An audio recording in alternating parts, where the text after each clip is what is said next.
ബർഹാപീഠം നടവരവപുഃ കർണയോ കർണികാരം ബിഭ്രദ്വാസഃ കനകകപിശം വൈജയന്തിം ച മാലാം രന്ധ്രാൻ വേണോഃ അധരസുധയാ പൂരയൻ ഗോപവൃന്ദൈഃ വൃന്ദാരണ്യം സ്വപദരമണം പ്രാവിശത് ഗീതകീർത്തിഃ.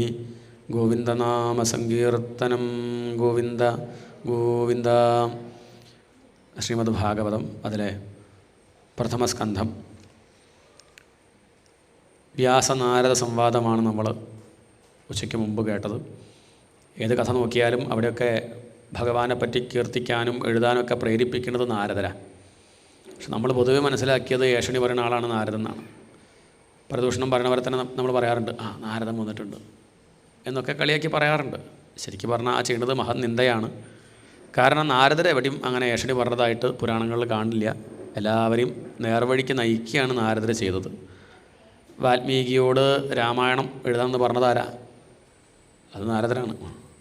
തപസ്വാധ്യായ നിരതം തപസ്വീ വാഗ്വിദാംബരം നാരദം പരിപപ്രച്ഛ വാൽമീകിർ മുനി പുങ്കവം ആണ്. വാൽമീകി നാരദരെ കാണുന്നു, നാരദരാണ് രാമായണം എഴുതൂ. കോന്വസ്മിൻ സാമ്പ്രതം ലോകേ ഗുണവാൻ കശ്ച വീര്യവാൻ. എല്ലാ ഗുണങ്ങളും തികഞ്ഞ ആരാണ് ഇന്ന് നാട്ടിലുള്ളത് എന്ന് ചോദിക്കുമ്പോഴാണ് ഇക്ഷ്വാകു വംശത്തിലെ രാമൻ എന്ന രാജാവുണ്ട്, അദ്ദേഹത്തെപ്പറ്റി എഴുതൂ. അങ്ങനെയാണ് രാമായണം. 5 വയസ്സായ ധ്രുവനെ ഭഗവാനിലേക്ക് എത്തിച്ച ആളാണ് നാരദർ. ഗർഭത്തിലിരിക്കുന്ന ആ പ്രഹ്ലാദനെ കുട്ടിക്കാലത്ത് തന്നെ ഗർഭത്തിലിരിക്കെ തന്നെ ഈശ്വര കഥകൾ പറഞ്ഞു കൊടുത്തു, നേർവഴി കാണിച്ചു കൊടുത്തു. ഇങ്ങനെ നോക്കുമ്പം അങ്ങനെയുള്ള ആ ഭാഗവതനെയാണ് നമ്മളെന്ത് പറയണത്, ഏഷണിക്കാരനായിട്ട് പറയണതെങ്കിൽ നമ്മുടെ കുഴപ്പമാണ്. അത് സീരിയലാണ് അങ്ങനെ ആക്കിയത്. പുരാണ സീരിയലും മറ്റു പലതൊക്കെ ആയിട്ട് അങ്ങനെ അങ്ങോട്ട് ചിത്രീകരിച്ചു. അതായത് ഇവിടെ നാരദരുടെ ആ ഒരു സമ്പർക്കം കൊണ്ട്, ആ മഹാത്മാവിനെ കണ്ടതുകൊണ്ട് വ്യാസർക്കുണ്ടായ ആത്മഗ്ലാനി, ഉള്ളിലുണ്ട ആ വിഷമം തീർന്നു. ഭഗവത് സംബന്ധമായ കാര്യങ്ങൾ ചെയ്താൽ, തൻ്റെ കഴിവ് ഭഗവാന് വേണ്ടി ഉപയോഗിച്ചാൽ, ഭഗവാനെ കീർത്തിക്കാൻ വേണ്ടി ഉപയോഗിച്ച് നന്നായി. പണ്ട് കാലത്തൊക്കെ അങ്ങനെയാണ്. ഭഗവാനെ പറ്റി കീർത്തിച്ച് പാടുന്നവരാണ് അധികം ഉണ്ടാവുക. അതുകൊണ്ട് അവരെ ഭാഗവതർ എന്ന് പറയും. അവർ പാടുന്നത് ഭഗവാൻ കേൾക്കാൻ വേണ്ടിയാണ്. ഇന്ന് പാട്ട് പാടുന്നവരെ ഭാഗവതർ എന്ന് പറയാറില്ല. ഇന്ന് പാട്ട് പാടുന്നവരെ ആർട്ടിസ്റ്റ് എന്നേ പറയുള്ളൂ. കാരണം അവർ പാട്ട് പാടുന്നത് ഫ്ലാറ്റ് കിട്ടാനാണ്, ഭഗവാൻ കേൾക്കാൻ വേണ്ടിയല്ല. ത്യാഗരാജൻ പാട്ട് പാടിയത് രാമൻ കേൾക്കാനാണ്. അതാണ് വ്യത്യാസം. അതുകൊണ്ട് ആർട്ടിസ്റ്റ് ത്യാഗരാജൻ എന്നല്ല പറയാം, ത്യാഗരാജ ഭാഗവതർ എന്ന് പറയും. അപ്പം മുഖ്യം ഭഗവാൻ. അതുകൊണ്ട് ഏത് കർമ്മവും നേരെയാവണമെങ്കിൽ നൈഷ്കർമ്യമപി, നൈഷ്കർമ്മ്യം പോലും നേരെയാവണച്ചാൽ അച്യുതഭാവവർജിതം ന ശോഭതേ ജ്ഞാനം അലം നിരഞ്ജനം. നൈഷ്കർമ്മ്യമാണെങ്കിൽ പോലും, നൈഷ്കർമ്മ്യം എന്നാൽ ജ്ഞാനം എന്നർത്ഥം, ജ്ഞാനം പോലും പൂർണ്ണമാവണമെങ്കിൽ ഭക്തി ഇല്ലാണ്ട് പറ്റില്ല എന്നാണ് ഭാഗവതൻ്റെ ഒരു രീതി. അങ്ങനെയാണ് പറയുക. ജ്ഞാനം പൂർണ്ണമാവണമെങ്കിൽ എന്ത് വേണം? ഭക്തി ഉണ്ടെങ്കിൽ തന്നെ അത് പൂർണ്ണമാവുള്ളൂ എന്നൊരു അർത്ഥം. അതുകൊണ്ട് അങ്ങ് ഭക്തിക്ക് പ്രാധാന്യം കൊടുത്തൊരു ഗ്രന്ഥം രചിക്കൂ. അങ്ങനെ ബ്രഹ്മസൂത്രവും ഭക്തിസൂത്രവും കൂടി ചേർത്തൊരു ഗ്രന്ഥം. നാരദരുടെ ഭക്തിസൂത്രം, വ്യാസരുടെ ബ്രഹ്മസൂത്രം. ബ്രഹ്മസൂത്രത്തിലെ 2ാമത്തെ സൂത്രമാണെന്ത്? ജന്മാദ്യസ്യതഃ. പിന്നെ ഭക്തിയും കൂടി ചാലിച്ച് അദ്ദേഹം പുതിയൊരു ഗ്രന്ഥം രചിച്ചു. അതാണ് ശ്രീമദ് ഭാഗവതം. എവിടെ നിന്ന് തുടങ്ങണം, എങ്ങനെ വേണം എന്നൊക്കെ ആലോചിച്ചു. മഹാഭാരത യുദ്ധം. ദുര്യോധനൻ ഭീമൻ്റെ അടിയേറ്റ് വീണ് കിടക്കുകയാണ്. ഇതാണ് ചിത്രം. കഥയൊക്കെ വളരെ പ്രസിദ്ധമാണ്. കൂടുതൽ കഥയിലേക്ക് പോകുന്നില്ല. പ്രത്യേകിച്ച് ഉച്ചയ്ക്ക് ശേഷമുള്ള സമയമാകുമ്പം, ഉച്ചയുടെ മുമ്പുള്ള ഉത്സാഹം ഉച്ച കഴിയുമ്പോൾ അങ്ങനെ ഉണ്ടാവാറില്ല. അങ്ങനെ ഒരു മയക്കത്തിലേക്ക് അങ്ങനെ പോവുക ചെയ്യുക. അപ്പോൾ അതിലൊരു കഥയും കൂടി ആകുമ്പോൾ ഒന്നുകൂടി സൗകര്യമാവും. അതുകൊണ്ട് അത്രയ്ക്ക് പോകുന്നില്ല. അപ്പം കഥയൊക്കെ അറിയണതാണ്. കാര്യം പറഞ്ഞാൽ അങ്ങനെ പോവാം. ഇവിടെ അടി കിട്ടി വീണ് കിടക്കുകയാണ് ദുര്യോധനൻ. ഇത്രയും കാലം ദുര്യോധനന് പാണ്ഡവരാണ് തൻ്റെ ശത്രുക്കൾ എന്നൊരു വിചാരം ഉണ്ടായിരുന്നു. ഭീമൻ്റെ അടി കിട്ടി വീണ് കിടക്കുമ്പോൾ ദുര്യോധനന് പോലും മനസ്സ് മാറി. തന്നെ അടിച്ചത് ഭീമനൊന്നുമല്ല, പിന്നെയോ തൻ്റെ കർമ്മത്തിൻ്റെ ഫലം തന്നെയാണ്. അങ്ങനെ എന്താണ്, നമ്മൾ കുറച്ച് കഴിഞ്ഞാലെങ്കിലും അങ്ങനെ ചിന്തിക്കണം. എന്നെ ഉപദ്രവിക്കുന്നത് മരുമകളൊന്നുമല്ല. മരുമകൾ നിമിത്തമായിട്ടുണ്ടാവും, പക്ഷെ എന്നാലും എൻ്റെ കർമ്മം തന്നെയാണ്. ഇത്രയേ ഉള്ളൂ. അയൽവാസിയല്ല, എൻ്റെ കർമ്മം തന്നെ. മകനൊന്നുമല്ല, ഭാര്യയല്ല, ഭർത്താവല്ല, എൻ്റെ കർമ്മം തന്നെ. ഞാൻ ചെയ്തത് അവരിലൂടെ അനുഭവിക്കുന്നേ ഉള്ളൂ എന്ന് തിരിച്ചറിയണം. ഇവിടെ വീണ് കിടക്കണ ദുര്യോധന അത് തിരിച്ചറിഞ്ഞു. ഭീമനോട് വൈരൊന്നുമില്ല. തൻ്റെ തുട പൊട്ടിച്ചത് ഭീമനാണെങ്കിലും ഭീമനോട് എന്തില്ല, ഒക്കെ തനിക്ക് കിട്ടേണ്ടത് തന്നെയാണ്. അതിന് ഭീമൻ നിമിത്തമാകുന്നേ ഉള്ളൂ. ഈ ഒരു ചിന്തയാണ്. വീണ് കിടക്കണ ദുര്യോധനനെ കണ്ട സമയത്ത് അശ്വത്ഥാമാവന് സഹിച്ചില്ല. തൻ്റെ സുഹൃത്താണേ. അശ്വത്ഥാമാവ് പറഞ്ഞാൽ അറിയാലോ ആരാത്? അശ്വത്ഥാമാവാരാ? അശ്വത്ഥാമാവൻ്റെ അച്ഛനാരാ? ദ്രോണരാണ്. ദ്രോണരുടെ മകനാണ് അശ്വത്ഥാമാവ്. അശ്വത്ഥാമാവിൻ്റെ സുഹൃത്താണ് ദുര്യോധനൻ. തന്നെ പണ്ട് നാട്ടിൽ ആർക്കും അങ്ങനെ വലിയൊരു വില ഇല്ലാത്ത കാലത്ത് തന്നെ വില വെച്ച ആളാണ് ആര്? അതാണ് ആ ബന്ധേ. താനൊരു ദരിദ്രനാണ്, അങ്ങനെ ആർക്കും വലിയൊരു ഇതൊന്നും ഇല്ലാതിരിക്കുന്ന സമയത്ത് ദുര്യോധനൻ അദ്ദേഹത്തെ പിടിച്ചത് സീറ്റിൻ്റെ കസേരയുടെ പകുതി ആർക്ക് കൊടുക്കും? അശ്വത്ഥാമാവ് ഇങ്ങോട്ട് വരും, ഇവിടെ ഇരിക്കുമോ, തന്നെ ആരും അവിടെ കൊണ്ടിരുത്തി ഇങ്ങോട്ട് വരും എന്നൊക്കെ പറഞ്ഞാൽ അങ്ങനെ ഒരു സ്ഥാനം കൊടുക്കും. കൊടുക്കണത് സ്നേഹം കൊണ്ടൊന്നുമല്ല കേട്ടോ, ഉദ്ദേശം ശുദ്ധമൊന്നുമല്ല. അങ്ങനെ വെച്ചാൽ തെറ്റില്ല. ഉദ്ദേശം എന്താ വെച്ചാൽ അങ്ങനെ സ്ഥാനം കൊടുക്കുമ്പോൾ നോട്ടം കെട്ട ദ്രോണരെ നോക്കുകയാണ്, കാണുന്നില്ലേ തൻ്റെ മകനെ ഞാൻ നല്ല സ്ഥാനത്തിരുത്തുന്നത് താൻ കാണുന്നില്ലേ, അതുകൊണ്ട് എന്തെങ്കിലും സ്പെഷ്യലായിട്ട് പഠിപ്പിക്കൂ, എന്നിട്ട് ആ പഠിപ്പിച്ച വിദ്യ കൊണ്ട് വേണം അർജുനെ കൊല്ലാൻ. നോക്കണേ, അശ്വത്ഥാമാവിന് സീറ്റ് കൊടുക്കുന്നത് അർജുനെ കൊല്ലാനാണ്. അപ്പോൾ ഈ ഒരു ദുർബുദ്ധി ആണ്. ഏതായാലും അശ്വത്ഥാമാവ് ഒന്നും നോക്കിയില്ല. ദുഷ്ടനാണ് ദുര്യോധനൻ എന്നൊക്കെ അറിയാം, എന്നാലും തനിക്കൊരു സ്ഥാനം തന്നു. നമ്മളും അങ്ങനെയല്ലേ, കൂട്ടുകാരനാണെങ്കിൽ കൂട്ടുകാരനല്ലേ, അപ്പോൾ അയാൾ എന്ത് വൃത്തികേട് കാണിച്ചാലും കൂട്ട് നിൽക്കുക, അതല്ല, അത് ശരിയല്ല. അതാണ് അശ്വത്ഥാമാവനും കർണനൊക്കെ പറ്റിയത്. അത് ശരിയല്ല. തൻ്റെ കൂട്ടുകാരനാണെങ്കിൽ തനിക്ക് പണ്ട് സഹായം ചെയ്ത ആളാണെങ്കിൽ പോലും അയാൾ അധർമ്മം ചെയ്യുമ്പോൾ എന്ത് ചെയ്യരുത്. അതാണ് വിഭീഷണൻ്റെ ഗുണം. ഏട്ടനാണ് ഒക്കെ ശരി തന്നെയാണ്, കാര്യം പറഞ്ഞു, ഇത് ശരിയല്ല, സംഗതി ഏട്ടനാ പറഞ്ഞിട്ട് കാര്യമില്ല, ഇത് വൃത്തികേടാ, ഇതിന് ഞാൻ കൂട്ട് നിൽക്കില്ല. ശരി, ആൾ പാർട്ടി മാറി അങ്ങോട്ട് പോയി. ഏതാ ശരി തോന്നിയാൽ മാറുകയാണ്. ഏട്ടനാ പറഞ്ഞിട്ട് കാര്യമില്ല, അച്ഛനാണ്, ബന്ധുവാണ്, സുഹൃത്താണ്, അല്ലെങ്കിൽ അങ്ങനെ പറഞ്ഞിട്ട് കാര്യമുണ്ടോ? ചെയ്യേണ്ടത് വൃത്തികേടാ, അച്ഛൻ കൂട്ട് നിൽക്കണോ? വേണ്ട, അതിൻ്റെ ആവശ്യമില്ല. ഏതായാലും അശ്വത്ഥാമാവ് ദുര്യോധനന് പ്രിയം ചെയ്യണമെന്ന് ആഗ്രഹിച്ചു. അദ്ദേഹത്തിന് ഏറ്റവും ഇഷ്ടം പാണ്ഡവർ മരിച്ചു കാണില്ല. യുദ്ധത്തിൽ കൊല്ലാൻ കുറേ നോക്കി പറ്റിയോ? ഇല്ല. ഒരു കാര്യം ചെയ്യാം, ഉറങ്ങിക്കിടക്കുമ്പോൾ വെട്ടിക്കൊല്ലാം എന്ന് കരുതി പാണ്ഡവരെ വെട്ടിക്കൊല്ലാൻ വേണ്ടി അശ്വത്ഥാമാവ് പോയി. ഇതൊക്കെ വളരെ നീചമായ മോശമായ പ്രവൃത്തിയാണ്. പക്ഷേ അദ്ദേഹത്തിന് അങ്ങനെയൊന്നുമില്ല, ഇപ്പം അങ്ങനെ ലജ്ജയൊന്നുമില്ല. എന്ത് ചീത്തപ്പേരായാലും എന്താ, അയാൾ മരിക്കാറായി. ദുര്യോധനൻ മരിക്കുന്നതിൻ്റെ മുന്നേ പാണ്ഡവർ മരിച്ചു എന്നുള്ള വാർത്ത കേട്ട് മരിച്ചോട്ടെ എന്ന് കരുതി കൊല്ലാനായിട്ട് പുറപ്പെട്ടതാണ്. പക്ഷേ ഭഗവാന്റെ സങ്കല്പം അങ്ങനെയല്ല. പാണ്ഡവർ അവിടെ ഇല്ല, ഭഗവാൻ അവരെ സ്ഥലം മാറ്റിയിട്ടുണ്ട്. പക്ഷേ പാണ്ഡവരുടെ 5 മക്കൾ അവിടെ ഉണ്ട്. പാഞ്ചാലി ഉണ്ടായ 5 മക്കൾ, അവരുടെ യോഗം ഇയാളുടെ കൈകൊണ്ട് മരിക്കാനാണെങ്കിൽ എന്ത് ചെയ്യാൻ പറ്റും? ആ 5 കുട്ടികളാണെന്ന് വെച്ചാൽ കുട്ടികൾ പാണ്ഡവരെ കൊല്ലാൻ പറ്റില്ല, എന്നാൽ കുട്ടികളെ മരിക്കട്ടെ എന്ന് കരുതി തൻ്റെ ആ കയ്യിലുള്ള വാൾ കൊണ്ട് ആ കുട്ടികളെ, ഉറങ്ങിക്കിടക്കുന്ന കുട്ടികളെ, ക്ഷത്രിയർക്ക് യുദ്ധത്തിൽ മരിച്ചു വെച്ചാൽ വലിയ കുഴപ്പമൊന്നുമില്ല, വീരസ്വർഗ. ഉറങ്ങിക്കിടക്കുമ്പം കുട്ടികളെ വെട്ടിക്കൊല്ല എന്നൊക്കെ പറഞ്ഞാൽ എത്ര മോശം. ഈ വൃത്തികേട് ആര് ചെയ്തു? ആ ബ്രാഹ്മണൻ അശ്വത്ഥാമാവ് ചെയ്തില്ലേ? വെട്ടിയങ്ങോട്ട് കൊന്നു, ആ കുടിലിന് തീ വെച്ചു, തിരിച്ചു വന്നു, വീണ് കിടക്കുന്ന ദുര്യോധനോട് പറയാണ്, താൻ എന്തായാലും മരിക്കാൻ പോവല്ലേ, സന്തോഷ വാർത്ത കേട്ട് മരിച്ചോളൂ. പാണ്ഡവരെ ഒന്നും ചെയ്യാൻ പറ്റിയില്ല, പേടിക്കണ്ട, പാണ്ഡവരോടുകൂടി കഴിഞ്ഞിട്ടോ, ഇനി അവർക്ക് മക്കളൊന്നും അവശേഷിക്കുന്നില്ല, ഞാൻ കൊന്നു. ഈ വാർത്ത കേട്ടപ്പം ദുര്യോധനൻ സന്തോഷിച്ചോ ഇല്ലേ? അതാണ് ചോദ്യം. ഭാഗവതം പറയണു, ജുഗുപ്സിതം കർമ്മ വിഗർഹയന്തി. അതങ്ങോട്ട് കേട്ടപ്പം നെറ്റങ്ങോട്ട് ചുളിഞ്ഞു. ആരുടെ? ആ ദുര്യോധനൻ്റെ. എടോ, ഞങ്ങളെപ്പോലുള്ള ക്ഷത്രിയർ പോലും ഇത്രയ്ക്ക് വൃത്തികേട് ചെയ്യാറില്ലല്ലോ, താനൊരു ബ്രാഹ്മണനല്ലേ, ഉറങ്ങിക്കിടക്കുമ്പോൾ ആ കുട്ടികളെ കൊന്നു, എത്ര മോശാത്. പാണ്ഡവർക്കും ഞങ്ങൾക്കും കൂടിയായിട്ട് ഒരുത്തനെങ്കിലും ബാക്കി വെച്ചുകൂടായിരുന്നു. ആര് മരിച്ചാലും പിണ്ടം വെക്കണ്ട, ഞങ്ങളൊക്കെ ഒന്ന് തന്നെയാടോ. നടപ്പം അങ്ങനെയായി. എന്നാണ് പാണ്ഡവരും കൗരവരൊക്കെ ഒക്കെ കൗരവരെന്നെ. കഷ്ടം. തൻ്റെ മുഖത്തുനിന്ന് ഈ ഒരു ചീത്ത വാർത്ത കേട്ട് കണ്ണടക്കേണ്ട ഗതി എനിക്ക് വന്നുവല്ലോ, താൻ നേരെയാവില്ല എന്ന് പറഞ്ഞുകൊണ്ടാണ് ആര് മരിക്കുന്നത്? നോക്കണേ, അയാൾക്ക് നന്മ ചെയ്യണമെന്ന് വിചാരിച്ച് ചെയ്തത് എന്തായി മാറി? അത് അപകടമായിട്ട് മാറി. അതിൽ അവിടുന്ന് ഓടി അശ്വത്ഥാമാവ്. അപ്പോഴേക്ക് ഈ വാർത്ത ആരറിഞ്ഞു? ദ്രൗപദി അറിഞ്ഞു. തൻ്റെ 5 മക്കളാണ് മരിച്ചത്. എത്ര കണ്ട്? പാഞ്ചാലി, അത് തന്നെയാണ് ദ്രൗപദി, പാഞ്ചാലി, കൃഷ്ണ, ഇതൊക്കെ ഒന്ന് തന്നെയാണ് കേട്ടോ. അപ്പം ആ ദ്രൗപദി തങ്ങോട്ട് അറിഞ്ഞില്ല, വലിയ ദുഃഖമുണ്ടായി. കാരണം 5 മക്കളാണ് മരിച്ചത്, ഒന്നല്ല 5 മക്കൾ മരിച്ചാൽ അമ്മയ്ക്ക് എത്ര കണ്ട് വിഷമമുണ്ടാവും. അവളങ്ങോട്ട് പൊട്ടിക്കരഞ്ഞു. ആരാ കൊന്നൊന്നും മനസ്സിലാക്കിയിട്ടില്ല. അർജുനൻ ഈ വാർത്ത അറിഞ്ഞതും അർജുനൻ പ്രതിജ്ഞ എടുത്തു. ആരാത് ചെയ്തത് വെച്ചാൽ അയാളെ കൊന്നിട്ടേ ഞങ്ങോട്ട് വരുള്ളൂ, അയാളുടെ തല കൊണ്ടുവന്ന് നിൻ്റെ കാൽക്കൽ സമർപ്പിക്കും എന്ന് പ്രതിജ്ഞ എടുത്തു ആ വില്ലാളി വീരൻ അർജുനൻ തേരിൽ കയറിയപ്പോൾ ഭഗവാനും പുറപ്പെട്ടു. ഞാനും വരാം അർജുന കൂടെ. ഭഗവാൻ കൂടെ ഉണ്ടെങ്കിൽ പിന്നെ എന്താ ബുദ്ധിമുട്ട്? ഭഗവാനും അർജുനനും കൂടിയും അന്വേഷിച്ചു ചെന്നു. അശ്വത്ഥാമാവിനെ കണ്ടു. അശ്വത്ഥാമാവ് മനസ്സിലായി ഭഗവാൻ കൂടെ ഉണ്ട്, രക്ഷപ്പെടാൻ പറ്റില്ലെന്ന് മനസ്സിലാക്കി അശ്വത്ഥാമാവ് കൂടുതലൊന്നും ആലോചിച്ചില്ല. തൻ്റെ കയ്യിലുള്ള ഏറ്റവും വലിയ അസ്ത്രം, ബ്രഹ്മാസ്ത്രം അങ്ങോട്ട് പ്രയോഗിച്ചു. അച്ഛൻ തനിക്ക് ബ്രഹ്മാസ്ത്രം അയക്കാൻ പറഞ്ഞിട്ടുണ്ട്, പക്ഷേ തിരിച്ചെടുക്കാൻ പറഞ്ഞിട്ടില്ല. അതാർക്ക് പറഞ്ഞു കൊടുത്തിട്ടുണ്ട്? അത് അർജുനന് പറഞ്ഞു കൊടുത്തിട്ടുണ്ട്. നോക്കണേ, ആ ശിശുവിനോടുള്ള വാത്സല്യം. തൻ്റെ മകൻ അപകടക്കാരനാണ് നിശ്ചയുണ്ട്, അയാൾക്ക് പറഞ്ഞു കൊടുത്താൽ അപകടമാവും എന്നറിയണ ആ ഗുരുനാഥൻ അയക്കാൻ പഠിപ്പിച്ചു, തിരിച്ചെടുക്കാൻ പഠിപ്പിച്ചില്ല മകനെ. പക്ഷേ ശിഷ്യനെ രണ്ടും പഠിപ്പിച്ചു. ആരുടെ കയ്യിലാണ് വിദ്യ ശോഭിക്കുക എന്നുള്ളത് ആർക്കറിയാം?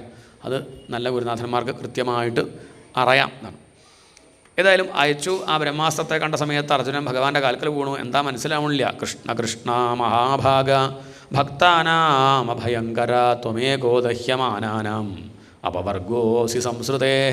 ഭഗവാന്റെ കാൽക്കൽ വീണ് നമസ്കരിക്കുകയാണ്. എന്താ വരുന്നത് എനിക്ക് മനസ്സിലാവണില്ലേ കൃഷ്ണ എന്ന് പറഞ്ഞ ഭഗവാനെ സ്തുതിക്കുന്നു. ഭഗവാൻ കാര്യം മനസ്സിലാക്കി, അർജുന അത് ബ്രഹ്മാസ്ത്രമാണ്, താൻ ഇങ്ങനെ പരിഭ്രമിക്കാണ്ട് തിരിച്ച് ബ്രഹ്മാസ്ത്രം പ്രയോഗിക്കൂ. തനിക്കും ആ വിദ്യ ഉപദേശിച്ചിട്ടില്ലേ അയാളുടെ അച്ഛൻ. അങ്ങനെ ബ്രഹ്മാസ്ത്രം തിരിച്ചു അയച്ചു. 2 ബ്രഹ്മാസ്ത്രത്തെയും ഉപസംഹരിക്കൂ എന്ന് ഭഗവാൻ പറഞ്ഞു. ഉപസംഹരിക്കാനുള്ള വിധി തനിക്ക് മാത്രമേ കിട്ടിയിട്ടുള്ളൂ. അത് ദ്രോണർ പറഞ്ഞു കൊടുത്തിട്ടില്ല, ആർക്ക്? അശ്വത്ഥാമാന് പറഞ്ഞു കൊടുത്തിട്ടില്ല. അതുകൊണ്ട് താൻ ആ 2 ബ്രഹ്മാസ്ത്രത്തെ ഉപസംഹരിക്കൂ എന്ന് പറഞ്ഞപ്പം അങ്ങനെ അർജുനൻ ചെയ്തു. പിന്നെ അശ്വത്ഥാമാൻ പിടിച്ചങ്ങോട്ട് കെട്ടി, ആ തേരിൻ്റെ കൊടിമരത്തിൻ്റെ മുകളിൽ പിടിച്ചങ്ങോട്ട് കെട്ടി കൊണ്ടുപോവുകയാണ്. കൊണ്ടുപോകുന്ന സമയത്ത് ഭഗവാൻ ഈ അർജുനൻ്റെ ധർമ്മത്തെ പരീക്ഷിക്കാൻ വേണ്ടി ചോദിച്ചു, അല്ല അർജുന, സംഗതി നീ അവിടെ പ്രതിജ്ഞ എടുത്തത് തല കൊണ്ടുവരുന്ന, എന്താ പറഞ്ഞത്? തല കൊണ്ടുവന്ന് കാൽക്കൽ വയ്ക്കും എന്നാ പറഞ്ഞത് പാഞ്ചാലിയോടെ. അങ്ങനെയാണെങ്കിൽ നമുക്ക് ഇയാളെ ഉടലോട് കൂടി കൊണ്ടുപോകണോ?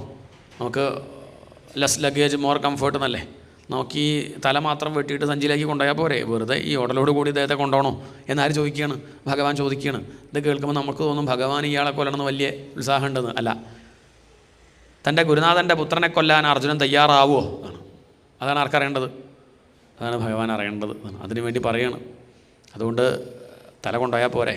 അർജുനൻ ആരോ ആണെന്ന് കരുതിയിട്ടാണ് പ്രതിജ്ഞെടുത്തത്. എന്ത്? തല വെട്ടിക്കൊണ്ടുവരുന്നു. ഇത് അശ്വത്ഥാമാവെന്ന് പറഞ്ഞപ്പോൾ കൊല്ലാൻ പറ്റണില്ല, കൊല്ലാൻ ബുദ്ധിമുട്ടുണ്ടായിട്ടല്ല. ആരാ അശ്വത്ഥാമാവ്? തനിക്ക് ഈ അസ്ത്രവിദ്യയൊക്കെ ഉപദേശിച്ചു തന്ന തൻ്റെ ഗുരുനാഥൻ്റെ മകൻ എന്ന് പറഞ്ഞാൽ ഗുരുനാഥനും ഗുരുനാഥൻ്റെ മകനും രണ്ടാണോ?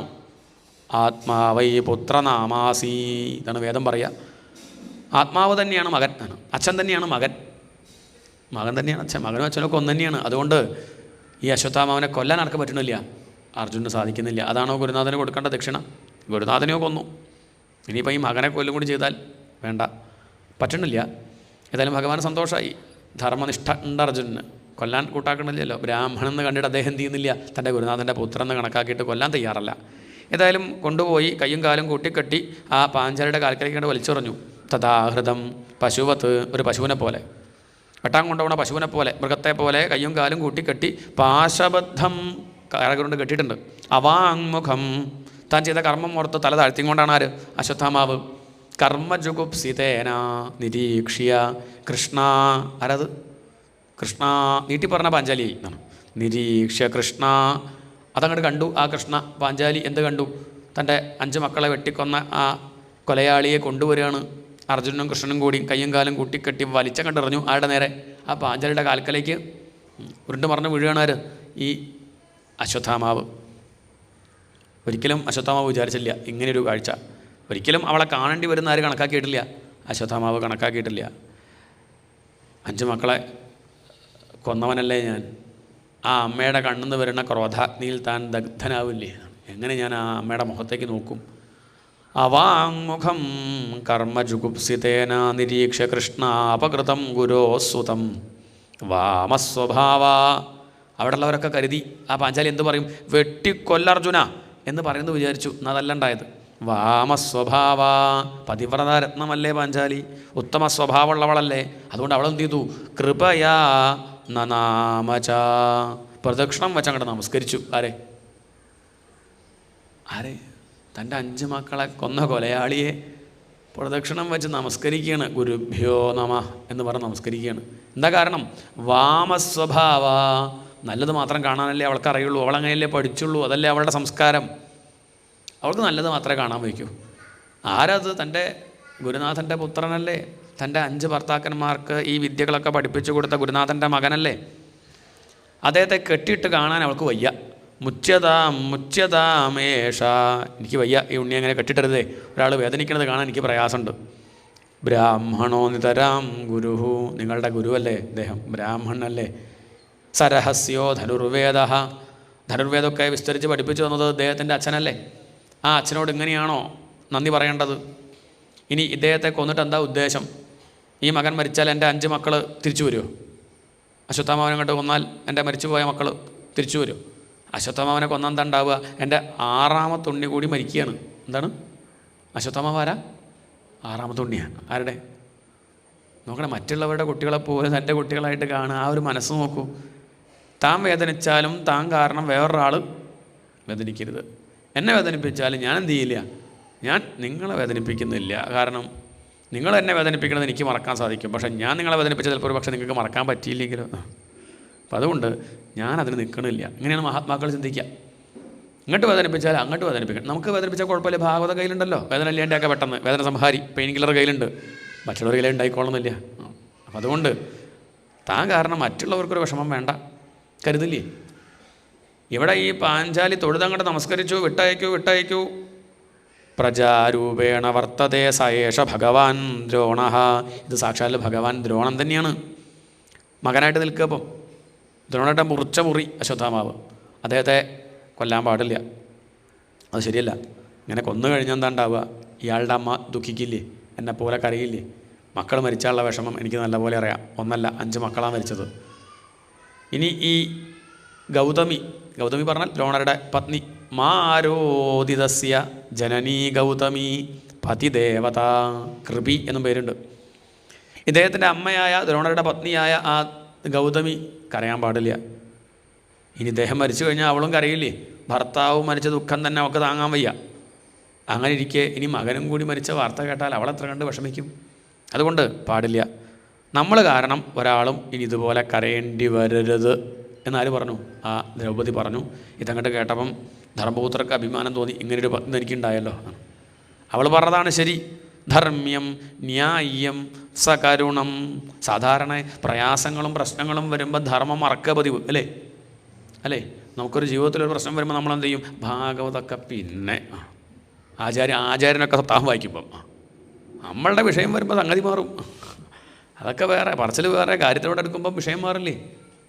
ദുഃഖമുള്ള സന്ദർഭം, ആകെ ബുദ്ധിമുട്ടാവുക, അങ്ങനെയുള്ള വിഷയങ്ങളൊക്കെ വരുമ്പം ഇവിടെ നോക്കൂ, തൻ്റെ മക്കൾ 5 പേര് മരിച്ചിരിക്കുന്ന സമയത്ത് ആ കൊലയാളിയെ കണ്ടിട്ട് അവളുടെ ഭാവം നോക്കൂ, ദുഃഖമൊക്കെ ഉള്ളിലുണ്ട്. എന്നിട്ട് പോലും അവൾ ധർമ്മത്തെ മറന്നില്ല, ധർമ്മ്യം ന്യായം മറന്നില്ല.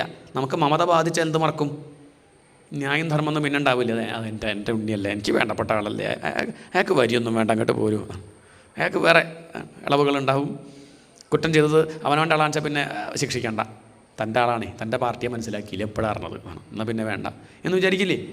ധർമ്മ്യം ന്യായം സകരുണം നിർവ്യളീകം സമം മഹത്. കണ്ടില്ലേ? ഇങ്ങനെയൊക്കെ ദുഃഖിച്ചിരിക്കുമ്പം പോലും അവൾ ധർമ്മത്തെ വിട്ടില്ല എന്ന് പറഞ്ഞ് ധർമ്മപുത്രർ സന്തോഷിക്കുന്നു. അവിടെ ഭീമം എന്ന് പറഞ്ഞ അർജുന, ഏട്ടൻ അങ്ങനെയൊക്കെ പറയും, നിനക്ക് വയ്യെങ്കിൽ മാറി നിൽക്കും, ഞാൻ കൊന്നോളാം.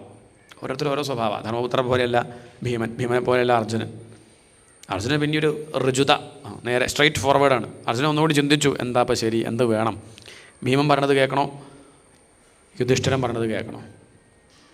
നേരെ ഭഗവാന്റെ മുഖത്തേക്ക് നോക്കി, എന്താ വേണ്ടത് കൃഷ്ണ?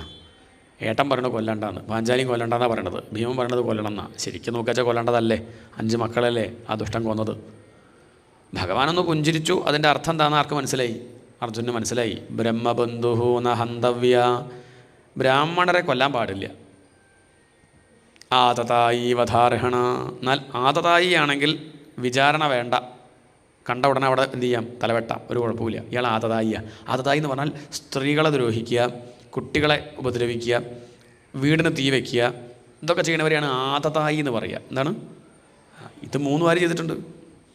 ഇയാൾ കുട്ടികളെ വെട്ടിക്കൊന്നു, വീടിന് തീ വെച്ചു, ഇപ്പോൾ ഇതെല്ലാം ചെയ്തിട്ടുണ്ട് അദ്ദേഹം. അതുകൊണ്ട് ഒരു സംശയവും വേണ്ട, കൊല്ലാം. പക്ഷേ പൂണൂലുണ്ട്. സംഗതി ബ്രാഹ്മണൻ എന്ന് പറയാൻ പറ്റുമോ? വേഷം കെട്ടി അതുപോലെയാവും. പൂണൂൽ കഴുത്തിലിട്ട ബ്രാഹ്മണനാവും തോന്നുന്നുണ്ടോ? അതിപ്പോൾ എന്താ ബുദ്ധിമുട്ട്? പൂജാശോർന്ന് വാങ്ങും കിട്ടും പൂണൂലൊക്കെ. അതുപോലല്ലോ ബ്രഹ്മബന്ധു. ഇയാൾ ബ്രാഹ്മണൻ എന്ന് പറയാൻ വയ്യ, ബ്രഹ്മബന്ധു എന്നേ പറയാൻ പറ്റുള്ളൂ. ബ്രാഹ്മണരെ സംബന്ധിച്ച് അത് അധിക്ഷേപ. എന്താണ്? ബ്രാഹ്മണ വേഷം കെട്ടി നടക്കുന്നവൻ, കുളിയില്ല, സന്ധ്യാവന്തനവും ഇല്ല, എപ്പോഴും കള്ളുഷാപ്പിലാണ്, ഒരു പേര് ബ്രാഹ്മണൻ. എന്ത് കാര്യം? ഇതിലും വലിയ അധിക്ഷേപം വേറുണ്ടോ? അതുകൊണ്ട് ഇദ്ദേഹത്തിൻ്റെ ബ്രാഹ്മണ്യം അതാ പൂണൂലല്ലേ, അത് പൊട്ടിക്കണം. അതാണ് ഭഗവാൻ ഉദ്ദേശിച്ചത്. ഇദ്ദേഹത്തെ സംബന്ധിച്ച് ചൈതന്യത്തിന് കാരണം തലയിലൊരു രത്നമുണ്ട്. ആ രത്നം ചൂഴ്ന്നെടുക്കുക, പൂണൂല് പൊട്ടിക്കുക, സദസ്സിൽ വെച്ച് നഗ്നനാക്കി അപമാനിച്ച് വിടുക. കാരണം ബ്രാഹ്മണരെ സംബന്ധിച്ച് അതാണ് വധം. അവരെ കൊന്ന വലിയ പ്രശ്നമൊന്നും അവർക്കില്ല. പക്ഷേ അവരെ അപമാനിച്ച് വിട്ടാൽ സഹിക്കില്ല. ഏത് നല്ലത്? ഇയാൾക്ക് ശിക്ഷ കൊടുക്കണമെങ്കിൽ, അയാൾ വേദനിക്കണമെങ്കിൽ അപമാനിച്ച് വിടുക വേണ്ടത്. അതുകൊണ്ട് സദസ്സിൽ വെച്ച് അപമാനിച്ച് വിടണം എന്നാണ് ഭഗവാന്റെ അഭിപ്രായം എന്ന് മനസ്സിലാക്കിയ ആ അർജുനൻ അതുപോലെ ചെയ്തു. നഗ്നനാക്കി കഴുതപ്പുറത്ത് ഇരുത്തി പുള്ളി കുത്തിയങ്ങോട്ട് വിട്ടു.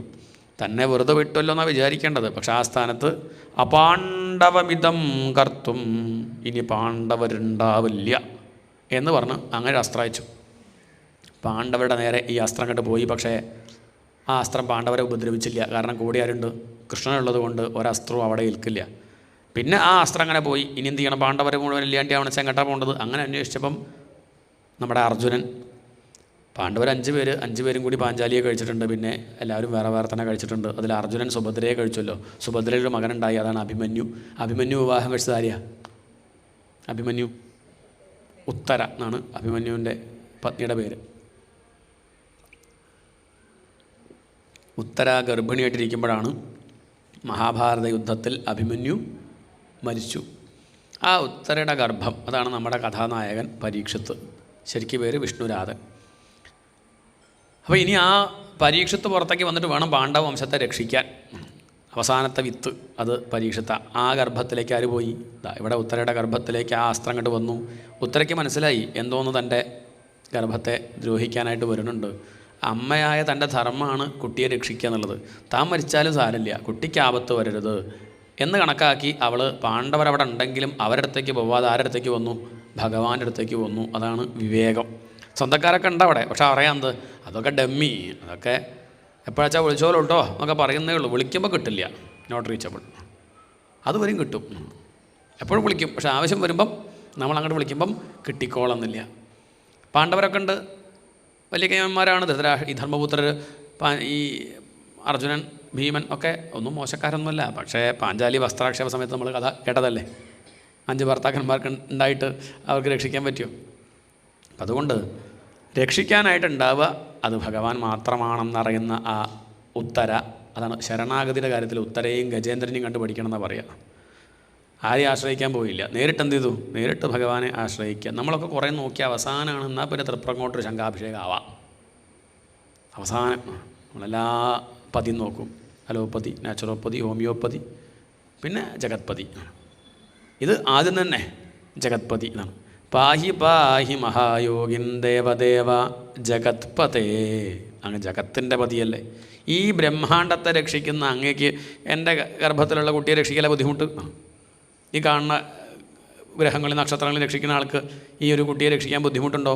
പാഹി പാഹി, രക്ഷിക്കണേ രക്ഷിക്കണേ. മഹായോഗിൻ, അങ്ങക്ക് രക്ഷിക്കാൻ പറ്റും. അങ്ങാരാണ്? അങ്ങ് മഹായോഗിയാണ്, യോഗേശ്വരനാണ്. ദേവദേവ, ദേവന്മാർക്കും ദേവനാണ് അങ്ങ്.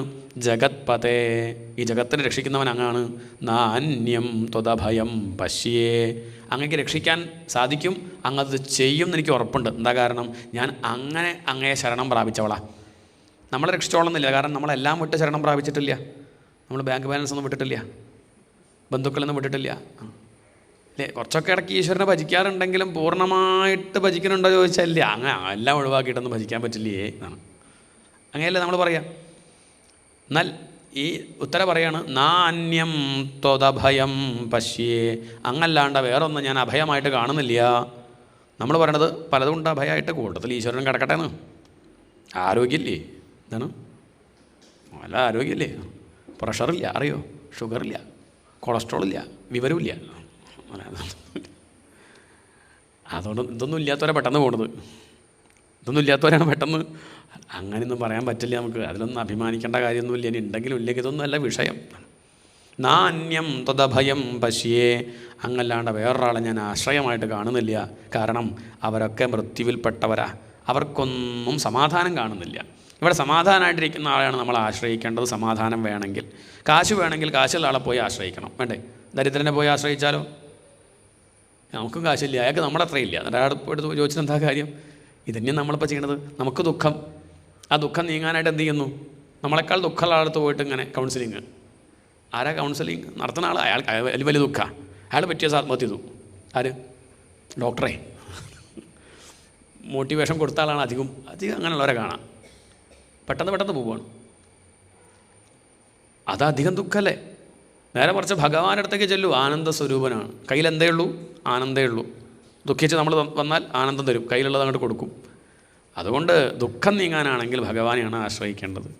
നാന്യം ത്വദഭയം പശ്യേ യത്ര മൃത്യുഹു പരസ്പരം. മറ്റുള്ളവരൊക്കെ മൃത്യുവിൽപ്പെട്ടവരാ, അവർക്കാർക്കും ആരെയും രക്ഷിക്കാൻ പറ്റില്ല. പറ്റും രക്ഷിക്കാമെന്നൊക്കെ വാക്ക് പറയാം, അത്ര തന്നെയുള്ളൂ. നമുക്ക് അങ്ങനെ പറയാം, ഞാനുണ്ട് കേട്ടോ, രക്ഷിക്കാട്ടോ എന്നൊക്കെ പറയുമ്പോൾ ഒരു ആശ്വാസമൊക്കെ സന്തോഷമൊക്കെ ഉണ്ടാവും. പക്ഷെ അത് സത്യമല്ല. ഭഗവാന്റെ കാരുണ്യം ഉണ്ടെങ്കിൽ രക്ഷിക്കാൻ പറ്റുള്ളൂ.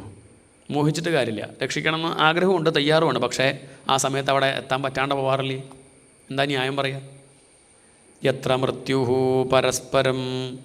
അതുകൊണ്ട് സാധിക്കില്ല. പിന്നെ രക്ഷിക്കുക എന്നൊക്കെ പറയുന്നത് ഏതുപോലെ ചോദിച്ചാൽ, ഈ തവള പാമ്പിൻ്റെ വായിൽ, ഭാര്യത്തവള എവിടെയാണ്? ഭാര്യത്തവള മാളത്തിലുണ്ട്, ഈ ഭർത്താവ് തവള പാമ്പിൻ്റെ വായിലാണ്. അവിടെ ആ വായ അടച്ചില്ല പാമ്പ്, അതുകൊണ്ട് ഇങ്ങനെ പുറത്തേക്ക് നോക്കി വർത്തമാനമൊക്കെ പറയാം. അപ്പോൾ ഈ പാമ്പിൻ്റെ വായിലുള്ള തവള മാളത്തിലുള്ള തൻ്റെ ഭാര്യത്തവളയോട് പറയാം, പേടിക്കണ്ട കേട്ടോ, നിനക്ക് ഞാനുണ്ട്. ഭാര്യ ഇങ്ങനെ നോക്കുക, ചിരിക്കുകയാണോ വേണ്ടത്, കരയാണോ വേണ്ടത്? പാമ്പ് വായടച്ച അയാളെ കഥ കഴിയും. എന്നിട്ട് അഭിമാനത്തിനൊരു കുറവുമില്ല, നിനക്ക് ഞാൻ എന്തുണ്ട്, വായടച്ച അതിൻ്റെ കഥ കഴിഞ്ഞു. എന്നിട്ട് നിനക്ക് ഞാൻ ഇത്രയേ ഉള്ളൂ, ആരാദ്യം പോകും നമുക്ക് നിശ്ചയില്ല. നമ്മൾ വെള്ളം കുടിക്കാൻ അല്ല, വെള്ളം തരാൻ ആൾ വേണ്ടെന്നൊക്കെ പറഞ്ഞിട്ടാണ് കഴിക്കുക. ആരാർക്ക് വെള്ളം കൊടുക്കും, എന്താ കഥ നമുക്കാർക്കും നിശ്ചയില്ല. അതാണ് നാന്യം ത്വദഭയം പശ്യേയത്ര മൃത്യുഹു പരസ്പരം അഭിദ്രവതി മാം ഈശ ശരസ്തപ്തായ സോ വിഭോ. ആ ശരം എന്നെ അങ്ങോട്ട് ഇല്ലാണ്ടാക്കിക്കോട്ടെ. എന്താ പറഞ്ഞത് നോക്കൂ, അതും ഒട്ടും എന്തില്ല, തൻ്റെ ശരീരത്തിനോട് അഭിമാനമില്ല. പിന്നെ എന്തിനാണ് പ്രാർത്ഥിക്കണത്? തൻ്റെ ധർമ്മം, താൻ അമ്മയല്ലേ, ഈ ഗർഭത്തെ രക്ഷിക്കേണ്ടത് തൻ്റെ ധർമ്മമാണെന്നുള്ളത് കൊണ്ട് ആ കുട്ടിയെ രക്ഷിക്കണമെന്ന് ഞാൻ പറയണുള്ളൂ. ഞാനങ്ങോട്ട് ദഹിച്ചു പോയാലും എനിക്കൊരു കുഴപ്പമില്ല. കാമം ദഹതു മാം നാഥ മാമേ ഗർഭോ നിപാത്യതാം. എന്നെ അങ്ങോട്ട് ഈ അസ്ത്രം ദഹിപ്പിച്ചാലും എൻ്റെ ഗർഭത്തെ ഒന്നും ചെയ്യരുതേ, അങ്ങ് അനുഗ്രഹിക്കണേ. ഉപധാര്യവരസ്തസ്യ ഭഗവാൻ ഭക്തവത്സല. അവളുടെ ഈ വാക്ക് കേട്ട് ഭക്തവത്സനായ ഭഗവാൻ അപാണ്ഡവമിതം കർത്തും ദ്രൗണേരസ്ത്രമബുദ്ധ്യത. അത് ദ്രോണരുടെ അസ്ത്രമാണെന്ന് മനസ്സിലാക്കി അവളുടെ വിഷമം മാറ്റാനായിട്ട് ഭഗവാൻ സുദർശനേന സ്വാസ്ത്രേണ സ്വാനാം രക്ഷാം യഥാത് വിഭൂ. തൻ്റെ സുദർശനമെന്ന അസ്ത്രം കൊണ്ട് അവളെ രക്ഷിക്കാൻ തീരുമാനിച്ചു. തൻ്റെ ആ ശരീരം അങ്ങോട്ട് ചെറുതാക്കി ആ ഗർഭത്തിലേക്ക് പ്രവേശിച്ച് പരീക്ഷത്തിനെ അങ്ങോട്ട് രക്ഷിച്ചു. ആ അസ്ത്രത്തെ നിർവീര്യമാക്കി. തൻ്റെ പ്രഭ കൊണ്ട് ആ അസ്ത്രം നിർവീര്യമായി. ആരെ രക്ഷിച്ചു? പരീക്ഷത്തിനെ രക്ഷിച്ചു. പരീക്ഷത്തിന് വലിയൊരു ഭാഗ്യം എന്താ വെച്ചാൽ ഗർഭത്തിലിരിക്കെ തന്നെ ആരെ കാണാൻ പറ്റി? ഭഗവാനെ കാണാൻ പറ്റി. അതാണ് വലിയൊരു ഭാഗ്യം. ശ്രീശുഗർ അങ്ങനെയായിരുന്നു, ഗർഭത്തിലിരിക്കുമ്പോൾ തന്നെ ആരെ കാണാൻ പറ്റി. അതാണ് അവർ തമ്മിലുള്ള ബന്ധം. രണ്ടുപേരും ഗർഭത്തിലിരിക്കെ തന്നെ ഭഗവാനെ കാണാൻ സാധിച്ചുള്ളൊരു ഭാഗ്യം രണ്ടുപേർക്കുണ്ട്. സ്വതവേ ഗർഭവാസം നരകമായിട്ടാണ് പറയുക. പക്ഷേ പരീക്ഷത്തിന് ഗർഭവാസം വൈകുണ്ഠം. കൂടെ ആരാളുള്ളത്? ഭഗവാൻ കൂടെ. ഏതായാലും അങ്ങനെ ആ ഭഗവാൻ ഈ പരീക്ഷത്തിനെ രക്ഷിച്ചു. വേണമെങ്കിൽ ഭഗവാൻ എന്ത് ചെയ്യായിരുന്നു? അസ്ത്രം ചക്രം കൊണ്ട് മാത്രം രക്ഷിക്കാമല്ലോ. പോയി കാണേണ്ട കാര്യമുണ്ടോ? പോയി കാണേണ്ട കാര്യമുണ്ട്. അംബരീഷിനെ പോയി കണ്ടിട്ടൊന്നുമില്ല ഭഗവാൻ, ഉണ്ടോ? ചക്രം കൊടുക്കേണ്ടായുള്ളൂ. എന്തിൻ്റെ പരീക്ഷത്തിനെ പോയി കണ്ട് രക്ഷിച്ചത്? ഭാവിയിൽ ഭാഗവതം കേൾക്കാൻ പോകുന്ന ആളാണ് ആര്? പരീക്ഷത്ത്. ഒന്ന് പോയി കാണണം. അതാണ് വ്യത്യാസം. ഭാഗവതം കേൾക്കാൻ പോകുന്ന ആളോടുള്ള ഭഗവാന്റെ വാത്സല്യം അത് ഭക്തന്മാരോടുള്ളതിനേക്കാൾ അധികമുണ്ട് എന്ന് കാണിക്കാനാണ് ഇപ്പോൾ ഈ ഒരു കഥ. ഏതായാലും ആ പരീക്ഷത്തിനെ രക്ഷിച്ചു. ഈ കാഴ്ച കണ്ട സമയത്ത് പിന്നെ അവിടെ നോക്കി നിൽക്കാൻ ആ അമ്മയ്ക്ക് പറ്റിയില്ല. ഭഗവാന്റെ അച്ചമ്മങ്ങളാണ് കുന്തിദേവി. അവൾ വന്ന് തൊഴുത് നമസ്കരിക്കുകയാണ്. ഇതുവരെയും അങ്ങനെ നമസ്കരിക്കാണ്ട് മടിച്ച് നിൽക്കുകയാണ്. കാരണം എങ്ങനെയാണ് അപ്പം കൃഷ്ണൻ്റെ പ്രായം എന്താ, തൻ്റെ പ്രായം എന്താ? താൻ കൃഷ്ണൻ്റെ ആരാ? അച്ചമ്മങ്ങളല്ലേ. തൻ്റെ സഹോദരൻ്റെ മകനാണ് കൃഷ്ണൻ. ആൾ കേമന പറഞ്ഞിട്ട് കാര്യമില്ല, തൻ്റെ എത്ര പ്രായം കുറവാണ് എന്ന് കരുതി അങ്ങനെ അമ്മ ഇരിക്കുകയായിരുന്നു. പക്ഷേ ഇതങ്ങോട്ട് കണ്ടപ്പോൾ ഇനി വയ്യ കേട്ടോ, നമസ്കരിക്കാണ്ടിരിക്കാൻ വയ്യ എന്ന് കരുതി ഓടി വന്ന് ആ പ്രായമുള്ള മുത്തശ്ശി കൃഷ്ണനെ നമസ്കരിക്കുകയാണ്. നമസ്കരിക്കാൻ പുറപ്പെടുമ്പോൾ കൃഷ്ണൻ പറയും, വേണ്ട വേണ്ട അച്ചമ്മങ്ങളെ, വേണ്ടേ, ഇങ്ങോട്ട് നമസ്കരിക്കാൻ പാടില്ലേ, ഞാൻ അങ്ങോട്ടാണ് നമസ്കരിക്കേണ്ടത് കേട്ടോ എന്നാര് പറയും? പറയില്ലേ? അത് പറയും, കൃഷ്ണനത് പറയും, ഉറപ്പാണ്. അതുകൊണ്ട് കുന്തിദേവി മുൻകൂർ ജാമ്യം എടുക്കുക. എന്നോട് നീ നമസ്കരിക്കണ്ട എന്ന് പറയണ്ട, നിന്നെ ഞാനിപ്പം എൻ്റെ സഹോദരൻ്റെ മകനായിട്ടല്ല കാണുന്നത്, പിന്നെയോ നമസ്യേ, ഞാൻ നിന്നെ നമസ്കരിക്കുകയാണ്. നീ ആരാണ്? പുരുഷം തു ആദ്യം ഈശ്വരം പ്രകൃതേഹ പരം അലക്ഷ്യം സർവഭൂതാനാം അന്തർബഹിരവസ്ഥിതം എന്നാണ് കുന്തിസ്തുതി. ഭാഗവത്തിലെ ആദ്യത്തെ സ്തുതിയായിട്ടാണ് പറയുക. ഇതിനു മുമ്പ് ചെറിയൊരു സ്തുതി ഉണ്ട്, അതാണ് അർജുനൻ്റെ സ്തുതി. അസ്ത്രം തൻ്റെ നേരെ വരുന്ന സമയത്ത് അർജുനൻ കൃഷ്ണ കൃഷ്ണ മഹാഭാഗ ഭക്താനാം അഭയങ്കര എന്ന് പറഞ്ഞ് സ്തുതിച്ചിട്ടുണ്ട്. അത് പിന്നെ ചെറിയൊരു സ്തുതിയല്ലേ. ഇപ്പോൾ കുന്തിദേവിയുടെ സ്തുതി, ഇതാണ് ആദ്യത്തെ സ്തുതിയായിട്ട് പറയുക. നമസ്യേ പുരുഷം ത്വാദ്യം, നീ പുരുഷനാണ്. പുരുഷൻ എന്ന് പറഞ്ഞാൽ പുരുഷൻ സ്ത്രീ എന്നുള്ള പുരുഷനല്ല, ഈ ബ്രഹ്മാണ്ടത്തിൽ ശയിക്കുന്നവൻ. പുരി ശേതൈതി പുരുഷ. ഇതിങ്ങനെ വലിയ കുഴപ്പമില്ലാണ്ടിരിക്കുന്നത് നിൻ്റെ ചൈതന്യം കൊണ്ടാണ്, അതെനിക്ക് ബോധ്യമുണ്ട്. പുരുഷം തു ആദ്യം, ആദ്യനാണ് നീ. ആദ്യം എന്ന് പറഞ്ഞാൽ ഏറ്റവും ആദ്യം ഉള്ളത് അത് ഭഗവാനാണ്. നമ്മളൊക്കെ പിന്നെ ഇപ്പം ഉണ്ടായി കുറച്ച് ദിവസം ഉണ്ടാവും, അത് കഴിഞ്ഞാൽ കാണാണ്ടാവും. എന്നാൽ എപ്പോഴും ഉള്ളവൻ ആരാ? അത് ഭഗവാനാണ്. ഈശ്വരം, ഈ കാണുന്നതിനൊക്കെ നിയന്ത്രിക്കുന്നവൻ എന്നാണ്. ഈശ്വരൻ എന്ന് പറഞ്ഞാൽ നിയന്ത്രിക്കുന്നവൻ. പ്രകൃതേഹ പരം, പ്രകൃതിയിൽ പെട്ടവനല്ല, പ്രകൃതിക്ക് അപ്പുറത്തുള്ളവനാണ്. നമ്മളൊക്കെ ദുഃഖത്തിൽ പെട്ടവരാ, നമ്മളൊക്കെ മായയിൽ പെട്ടവരാ. എന്നാൽ ഭഗവാനാവട്ടെ മായയ്ക്ക് അപ്പുറത്താണ്. മായ ഭഗവാന്റെ കീഴിലാണ്. നമ്മളൊക്കെ ഇന്ദ്രിയങ്ങളുടെ കീഴിലാണ്. എന്നാൽ ഭഗവാനോ? നമ്മളൊക്കെ ഇന്ദ്രിയങ്ങൾ തന്നെയാണ് ഈ ദുഃഖിപ്പിക്കുന്നത്. കണ്ണ്, മൂക്ക്, നാക്ക്, ചെവി, തൊക്കിൻ്റെ കീഴിലല്ലേ നമ്മൾ. നമ്മുടെ നിയന്ത്രണത്തിലവർ. നമുക്ക് ദുഃഖം വേണ്ട പറഞ്ഞാൽ ദുഃഖം ഇല്ലാണ്ടാക്കാൻ പറ്റുന്നുണ്ടോ? ഞാൻ എന്തായാലും 2 ദിവസത്തെ ദുഃഖിക്കാൻ തീരുമാനിച്ചിട്ടില്ല എന്ന് പറഞ്ഞാൽ ദുഃഖിക്കാണ്ടിരിക്കാൻ പറ്റുമോ? അത് തീരുമാനിക്കും തോറും ദുഃഖം അധികമാവും. എന്നാൽ ഭഗവാൻ അങ്ങനെയല്ല. അതാണ് വ്യത്യാസം. അതാണ് പ്രകൃതേഹ പരം, പ്രകൃതിക്ക് അപ്പുറത്താണ്. അലക്ഷ്യം, ആ ഭഗവാനെ കാണാൻ സാധിക്കില്ല. കാരണം എല്ലാ ദിക്കിലും ഉണ്ട്. എല്ലാ ദിക്കിലുള്ളതിനെ കാണാൻ പറ്റുമോ? എല്ലാ ദിക്കിലുള്ളതിനെ കാണാൻ പറ്റുമോ? ഒരു ദിക്കിൽ മാത്രമാണെങ്കിൽ നമുക്ക് കാണാൻ പറ്റും. ഇപ്പം നമ്മളെ നമുക്ക് കാണാൻ പറ്റണം എന്താ വെച്ചാൽ ഒരു ഭാഗത്ത് മാത്രമുള്ളതുകൊണ്ടാ. അകത്തും പുറത്തും ഉണ്ടെങ്കിലോ കാണാൻ സാധിക്കില്ല. എല്ലാ ദിക്കിലും നിറഞ്ഞു നിൽക്കുന്നവനാണെങ്കിൽ കാണാൻ സാധിക്കില്ല. വായു എല്ലാ ദിക്കിലും ഉണ്ട്, കാണാൻ പറ്റുമോ? കാണുന്നില്ല. നല്ല പറയാൻ പറ്റുമോ? വായു ഞാൻ കാണുന്നില്ല, അതുകൊണ്ടില്ല. ഇല്ല, വായു ഉള്ളതുകൊണ്ടാണ് നമ്മൾ നിൽക്കുന്നത്. ഈ കാറ്റ് പോയാൽ പിന്നെ കഴിഞ്ഞു കഥ. ഇതുപോലെ തന്നെയാണ് ഈശ്വരനെ കാണാൻ സാധിച്ചോളണമെന്നില്ല, പക്ഷെ അനുഭവിക്കാൻ പറ്റും. അലക്ഷ്യം സർവഭൂതാനാം അന്തഃ ബഹിഃ ച അവസ്ഥിതം, അകത്തും പുറത്തും ഇരിക്കുന്നത് ഈ ഭഗവാൻ തന്നെയാണ്. ഉദാഹരണം പറയും മത്സ്യത്തെ പോലെയെന്ന്. മത്സ്യത്തിൻ്റെ അകത്തും പുറത്തും വെള്ളം. അത് താമസിക്കുന്നത് എവിടെയാണ്? വെള്ളത്തിലാണ്. ജനിച്ച് വളർന്നത് എവിടെയാണ്? വെള്ളത്തിലാണ്. മരിക്കുന്നതും വെള്ളത്തിലാണ്. വെള്ളം അല്ലാണ്ട് വേറെ ഒന്നുമില്ല. പക്ഷേ മത്സ്യത്തിന് എപ്പോഴും വെള്ളം എന്താണെന്ന് അറിയില്ല. കാരണം എപ്പോഴും വെള്ളത്തിലായതുകൊണ്ട് വെള്ളം എന്താണെന്ന് അവിടെ ഉണ്ടാവും. പ്രഭാഷകന്മാരൊക്കെ ഉണ്ടാവും, സപ്താഹമൊക്കെ അവിടെ നടത്തുന്നുണ്ടാവും. അപ്പോൾ ആചാര്യം ഇങ്ങനെ പറയും, നമ്മൾ ജനിച്ചത് വെള്ളത്തിൽ നിന്നാണ്, നമ്മൾ നിൽക്കുന്നത് വെള്ളത്തിലാണ്, നമ്മൾ മരിക്കുക വെള്ളത്തിലേക്കാണ്, ബ്രഹ്മത്തിൽ നിന്ന് ജനിച്ചു എന്നൊക്കെ പറഞ്ഞ പോലെ. അപ്പോഴും മത്സ്യങ്ങൾ പറയും, എന്തോ ഇയാളെന്തോ പറയുക, അല്ലാത്ത കഥ തന്നെ എന്നുള്ള മട്ടിൽ മത്സ്യങ്ങൾ പറയുന്നുണ്ടാവും. എപ്പോഴാണ് മത്സ്യം തിരിച്ചറിയുക? എങ്ങാനും ഒരു ഓളം തള്ളി ആ മത്സ്യം വെള്ളം വിട്ട് കരയ്ക്ക് അങ്ങോട്ട് പോയാൽ അപ്പം അങ്ങോട്ട് പടയും. എങ്ങനെയും പടഞ്ഞ് വെള്ളത്തിൽ അങ്ങോട്ട് വീഴുമ്പോൾ മനസ്സിലാവും, ശരി കേട്ടോ നമ്മളവിടെ തന്നെയാണ്, വെള്ളത്തിൽ തന്നെയാണ്. ഇതുപോലെ എപ്പോഴെങ്കിലും നല്ലൊരു ദുഃഖം അനുഭവിച്ച് ഭഗവാന്റെ കാരുണ്യം ഏൽക്കുമ്പോഴാണ്, ഓ ഞാൻ കാരുണ്യത്തിൽ തന്നെയായിരുന്നു കേട്ടോ, ഭഗവാന്റെ കാരുണ്യം എനിക്ക് എപ്പോഴും ഉണ്ട് എന്നുള്ള തിരിച്ചറിവുണ്ടാവും. അലക്ഷ്യം സർവഭൂതാനാം അന്തർബഹിരവസ്ഥിതം. എന്തുകൊണ്ടാണ് അത് തിരിച്ചറിയാത്തത്? എന്തുകൊണ്ട് ഭഗവാന്റെ മഹിമ നമ്മൾ അറിയുന്നില്ല? എന്തുകൊണ്ട് ദുഃഖം ഉണ്ടാവുന്നു? എന്തുകൊണ്ട് ആനന്ദമായിട്ടിരിക്കാൻ പറ്റുന്നില്ല? അതിനുള്ള ഉത്തരം പറയാണ് മായ. എന്താ കാരണം? ഭഗവാന്റെ അനുഗ്രഹം എല്ലാവർക്കും ഒരുപോലെ ഉണ്ട്, പക്ഷെ നമ്മൾ അനുഭവിക്കുന്നില്ല. അതിനുള്ളൊരു പാത്രത നമുക്ക് വേണ്ടേ? പാത്രത്വം വേണ്ടേ? നമ്മളിപ്പോൾ അനുഗ്രഹിക്കുമ്പോൾ അത് കിട്ടാൻ പാകത്തിൽ നിൽക്കണ്ടേ? ഭഗവാൻ നമ്മളെ വിളിക്കുന്നുണ്ട്, നമ്മളത് റേഞ്ചിലതിക്കലും മൊബൈൽ വെക്കണ്ടേ? എന്താണ് അതിന് ഭഗവാൻ കുറ്റം പറയാം? വിളിക്കുന്നുണ്ട്, ഇത് ഓഫാക്കി വെച്ചാൽ എന്ത് ചെയ്യാൻ പറ്റും? ഭഗവാൻ വിളിക്കുമ്പോഴൊക്കെ നമ്മൾ എൻഗേജ്ഡാണ്. നമ്മൾ വേറെ ആരൊക്കെയോ വിളിച്ചുകൊണ്ടിരിക്കും, ഒരാവശ്യമില്ലാത്ത കുറേ പേരെ അങ്ങനെ വിളിച്ചുകൊണ്ടിരിക്കുന്നു. ഭഗവാൻ അവിടുന്ന് നേരം ചിലവാക്കി നമ്മളെ രക്ഷിക്കാൻ വേണ്ടി വിളിക്കുന്നു. അതിനുള്ളൊരു അധികാരം നമുക്ക് വേണ്ടേ? അർഹത വേണ്ടേ? മായയിൽ പെട്ടിട്ടാണ്. മായയാകുന്ന യവനിക, മായാജവനികാച്ഛന്നം